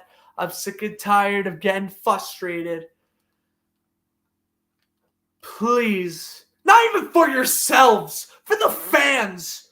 Do it for the fans. Do it for yourselves. I don't give a damn what your paycheck is. Do it for the fans who traveled, who support you, freaking, what, like 6 or 7 states north? Come on, please. Put it up on the couch. I'm playing with fire right now because if Trevor throws a pick, I should have never touched it. Fine, we'll put it on the couch. 2nd and 2. Trevor throws it deep. Pass is, oh my God, the pass is dropped by Calvin Ridley. Lawrence had no choice but to throw it deep because he was under pressure, and the ball just soars through Ridley's hands. Trevor did the best he could getting that ball out, and Ridley did the best he could too, man. Dive out for it. Damn it. Damn it. Damn it. Dive out for it next time, Ridley. That's all right, brother. You've had a great season, and as long as we convert this 3rd down, the season ain't over just yet. That's my mindset. Here's Trevor, 3rd and 2, under immediate duress. Tennessee brings the house. Passes overthrown to Tim Jones. What was that, Trevor? It's going back to where it was. 4th and 2. Season over if you don't convert. Come on. Come on.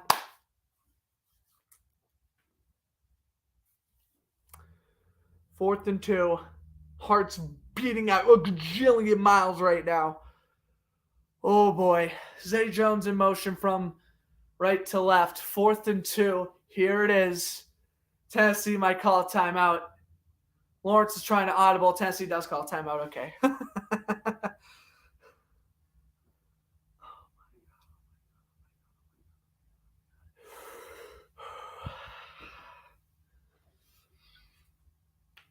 Oh my God. Tennessee calls a timeout.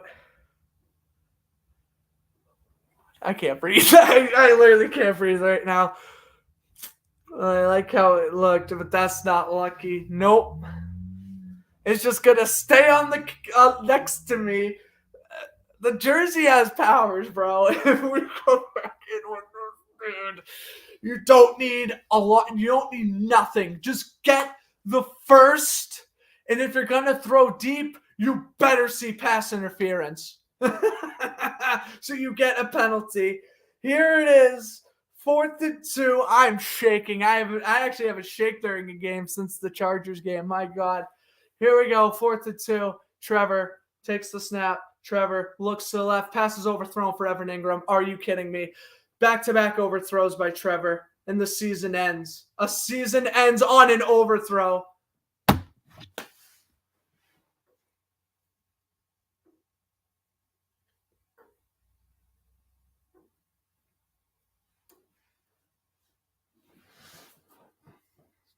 The season ends on an overthrow. That was the worst throw I've ever seen Trevor throw in my life. Wow. It's over. Season's over. Houston is in the playoffs. Jacksonville's going home. Wow. 8-3. We were 8-3. 8-3. 8-3. 8-3. I don't know what the hell that Bengals loss did to this team, but they never recovered. Knees. Tennessee's going to take their last knees, and the season's over. Wow. I mean, this is a monumental collapse. Let's just get one thing out of the way. We have just witnessed a monumental collapse. I don't think we realize, maybe it's recency bias, I don't think we realize how huge this is. 8-3, fighting for the 1 seed. And they lose 4 of their last 5. And the playoffs are a pipe dream.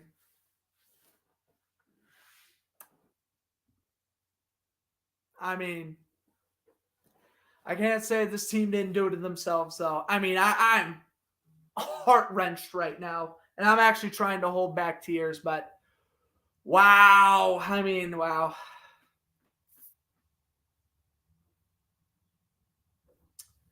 Trevor, I mean, I don't know what to think. I don't know what to think about that man. He was our franchise guy less than 7 weeks ago. He was our franchise guy. And now, if we were to trade him, I don't think I'd mind. Really, dead honest, straight in the face. You say, we're trading Trevor. I'm going to stay on a little bit and talk about the season. Evan Ingram is reason why I'm getting emotional. I keep on showing Ingram. He's crying. I mean, oh my God. We'll see you next stream, John. Thank you so much for stopping by. Well, I greatly appreciate all of you who have stuck around this season. Maybe this was a whole jinx. Maybe I shouldn't have commentated every game. I don't know. I mean, Trevor was our guy less than 6 weeks ago. And I don't know who you trade him for. I'm going to piss off a lot of Jaguar fans right now. I want Justin Herbert. Like, in a very bad way, I want Justin Herbert. I always wanted Justin Herbert, even in 2020. I wanted to trade up and get Justin Herbert. And honestly, if the Chargers were to come up to me right now and say, Justin Herbert for Trevor Lawrence 1-for-1, would you do it? I would do it in a heartbeat, and I wouldn't think twice about it. Let's talk about Trevor first and foremost. The guy was an MVP candidate. Same time last year, week 18, he was an MVP candidate. And he never played great this year. He was never amazing. He clearly got passed by C.J. Stroud as the best quarterback in the division. But at the end of the day, a healthy Trevor is still a pretty decent Trevor. But we got to talk about one thing about Trevor Lawrence, if he is the quarterback of this future. Because right now, we can't give this man $200 million plus. Not doing it. I am not doing it. If we made the playoffs, I probably would have changed my mind. Not doing it right now. If you were to offer Trevor $250 and we'd sign him to that deal, I would hate it. Because why? Has not deserved it. Last year he did. This year, not even close. He was just playing terrible. He committed way too many turnovers, way too many fumbles. He didn't fumble a lot near the end of the season, but too many turnovers. And we got to talk about his accuracy. It's gotten terrible. Terrible. I'm being honest. Terrible. Browns game. Overthrow. Interception for Emerson. In the Buccaneers game. Overthrow. Intercepted by whoever the Buccaneers guy intercepted it. And then today, completely overthrows Zay Jones on a safe sideline throw. A massive overthrow. Interception. And I think it was picked off today by, I'm trying to scroll to it. Oh, yeah, by Sean Murphy Bunting. We got to talk about his accuracy. It's gotten so bad. And it honestly comes to the point where unless play action occurs, I am very, very scared about what he's going to do with his decision making. The reason why I always say trust Lawrence in play action is because you can't screw it up. You just either drop back or step up in the pocket and sling it deep. That's all you do. There isn't no progressing through reads. There isn't no decision making involved. It's play action, you throw deep. I love it. I love that he's getting Evan Ingram involved in this game. I love how he's trying to get Calvin Ridley involved in this offense. But this offense missed one man, and that's Christian Kirk. Once Kirk went down, I heard he got taken off IR. They were really banking on him to play next week. You stupid. Okay, next segment. Okay, we're done with Trevor. He just needs to work on his accuracy. Next segment. Jaguars Twitter. You brain dead. You are brain dead. All of you are brain dead. Jaguars by 30. Shut up. Did you really think we were going to win this game? I swear to God, I knew right away. I knew we were losing to Tennessee. I knew it. I knew this since week 15 after we lost to Baltimore. I knew this game was toast. We knew it. But oh my God, really? I get it. Oh, but have faith in your team. No, you don't have faith in your team. When your team loses 4 out of 5 games, you're supposed to have faith in that team. They won 26-0 last week. Great, it was against the Carolina Panthers. Who cares? If that was any, mark my words, if that was any other team, they lose last week. I'm dead. I'm being dead serious with you. They lose last week. If they do not play the Panthers, they lose. Think about this. You have beaten Buffalo head-to-head. You have beaten Pittsburgh head-to-head. You have beaten Houston head-to-head. And you're still not in the playoffs. Really? This game was winnable. They choked. Plain and simple, they choked. I hate Press Taylor with every fiber being in my body. Again, why would you call a rollout on 3rd and goal? I have no idea. I have a headache. I'm not even trying to think about that play anymore.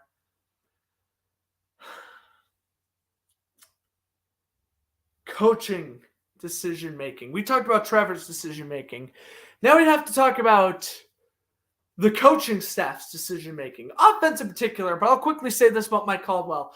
When we were playing Tampa Bay Week 15, why are you playing zone against Mike Evans? Torched us for 2 touchdowns. Really? You know you have to play man-to-man against Mike Evans, don't you? Whatever. Offensive side of the ball. Let's talk about red zone play calling. The red zone play calling is utterly atrocious. All season long, dating back to week 1, I was even catching up on this.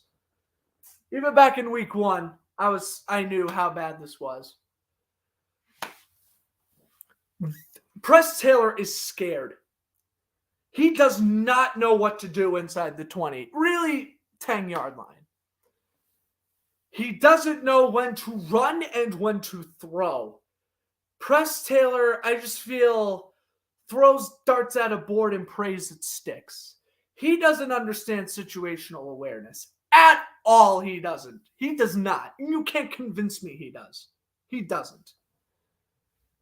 Like today, 3rd and goal, you have 1 shot left because you're at the 1.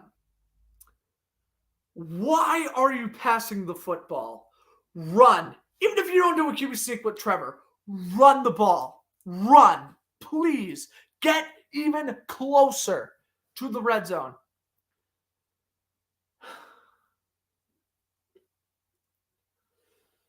Week 2, all the way back in week 2 against Kansas City.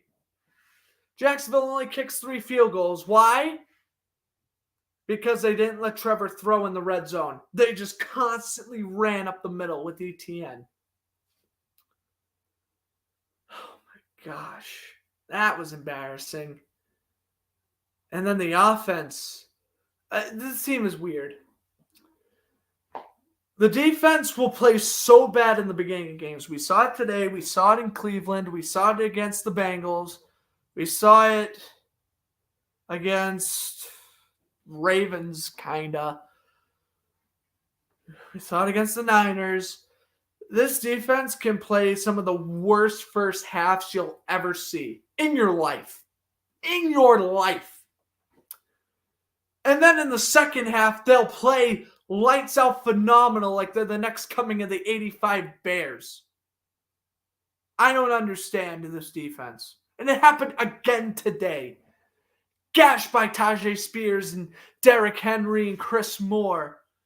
And then the second half comes around, Josh Allen gets a sack. Trayvon Walker gets a sack. The run defense finally shows up. But, are you kidding me? Are you kidding me? It's too late! It's way too late! You already put your offense in an insurmountable comeback. Oh my God, here we are. I'm saying it again. I was saying it all broadcast, and I'm going to say it again. 17 games. 2 possession comebacks. Goose egg. And again, that falls under coaching. But, what?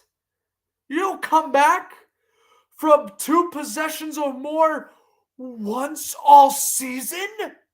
Do you know how bad that is? Statistically, do you know how bad that is? Oh, but the Panthers probably have never done it. The Bears may not have. The Falcons may not have. I don't care who has or who hasn't. They are playoff caliber teams. We were. We had the division wrapped up with a bow on it. Are you kidding me? 8-3. You have a hard schedule. You lose to Cincy. Whatever. You lose to Cleveland. Whatever. You have to play Baltimore. Damn it.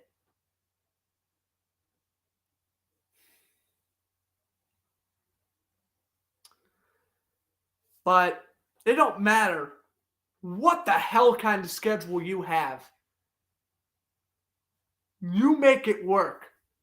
You as a team and as a coaching staff and as an organization overcome adversity. Never in my life have I seen a bigger 180 turnaround in terms of having adversity compared to not.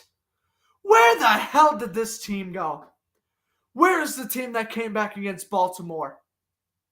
Where's the team that came back against Dallas? Where's the team that came back against Tennessee? Where's the team that came back against the Chargers in the wild card game? Where did that team go? It's gone. It's gone. And now, as a roster, it might be imploded. All I'm going to say is this. The Los Angeles Rams knew that their time with Jared Goff was over. And they weren't afraid to make a blockbuster. Guess what happened? They acquired Matthew Stafford and they won the Super Bowl. Again, not that I think we will trade Trevor. Not maybe in overtime. Maybe I don't think we should. But right now, I don't want to pay him this money. I don't.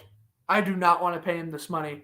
We got 1 year left with the 50-year option. Obviously, you're going to give him the 50-year option. But, I don't want this guy. I really don't. I'm being dead honest with you. I don't.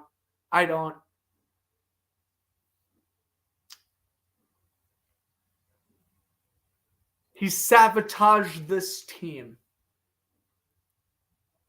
Say what you will. He perhaps sabotaged this team season. I get it. He's a team player. He's a leader. He's a captain. He's a locker room guy. I understand. But my brother in Christ, when you know your shoulder is screwed up, don't play. Please don't play. We had a 100% CJ Beathard, who again, I don't know if it was because it was against the Panthers or not, but he looked very, very, very good last week against Carolina. And I'm going to be honest with you, when I woke up this morning, I kind of want CJ to start again. I'm being dead honest. I probably, dead honest to God, wanted CJ Beathard to start this game. And if stuff went south quickly, I would have quickly switched to Trevor. Yeah, I know. I'm pulling a urinating tree, Alex. I don't care. I'm glad that the Hershey Bears scored their goal. But, I mean, the season's over. And I'll literally make the Fletcher post ready right now. I don't care. Press Taylor needs to go. Maybe I'm insane talking about trading Trevor. Maybe I'm insane about thinking this team needs an overhaul. Maybe I'm insane thinking that Josh Allen's going to leave in free agency. Maybe I am. Maybe I'm not. Who knows? But there's one thing for certain. And that is a lot of question marks are going to have to be answered this offseason. I don't know what we do in the draft. Hell, I'm going to trade up in the draft now. Are you kidding me? We're going to be picking what, like 14th? Not in the top 10. We're not in the top 10, but we didn't make the playoffs, so we're not going to be in the 20s. So we're kind of just smack dab in the middle. I don't know where we go. Dead honest with you, I don't know where the Jaguars go from here. Do you blow it up? Do you try to contend? Do you try to be that wild card team? I don't know. I don't know.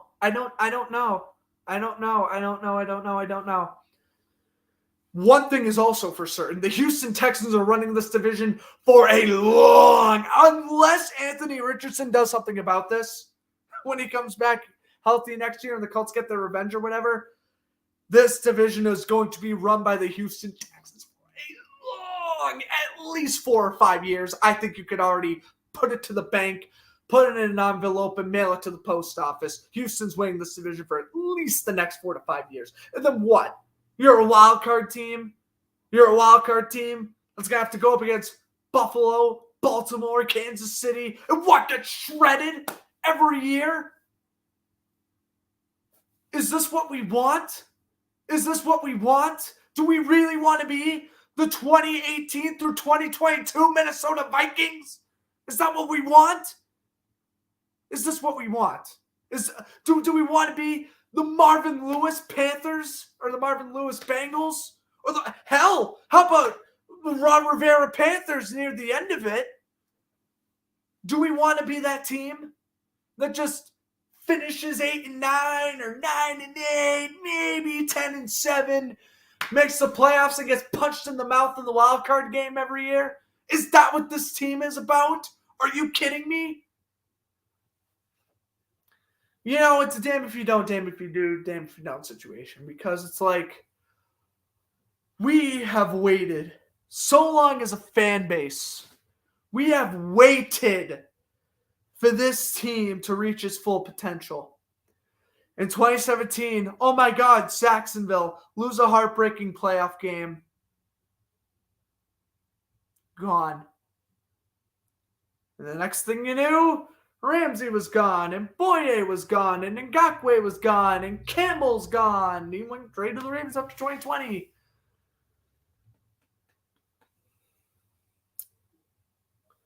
You suck. Let's be honest, you suck. From 2018 to 2021, halfway through 2022. Let's be frank. Before the Jaguars beat the Ravens last year, that team was terrible.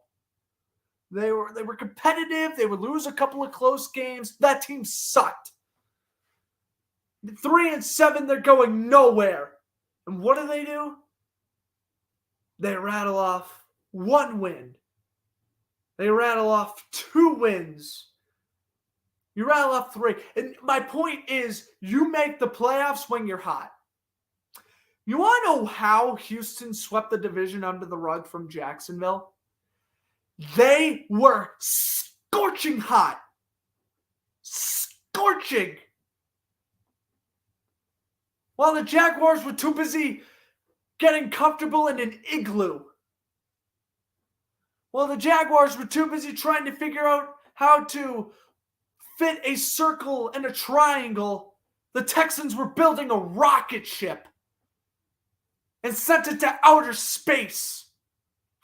They got a new head coach. They got a new quarterback. They built an identity. They developed Nico Collins. They developed that young defense.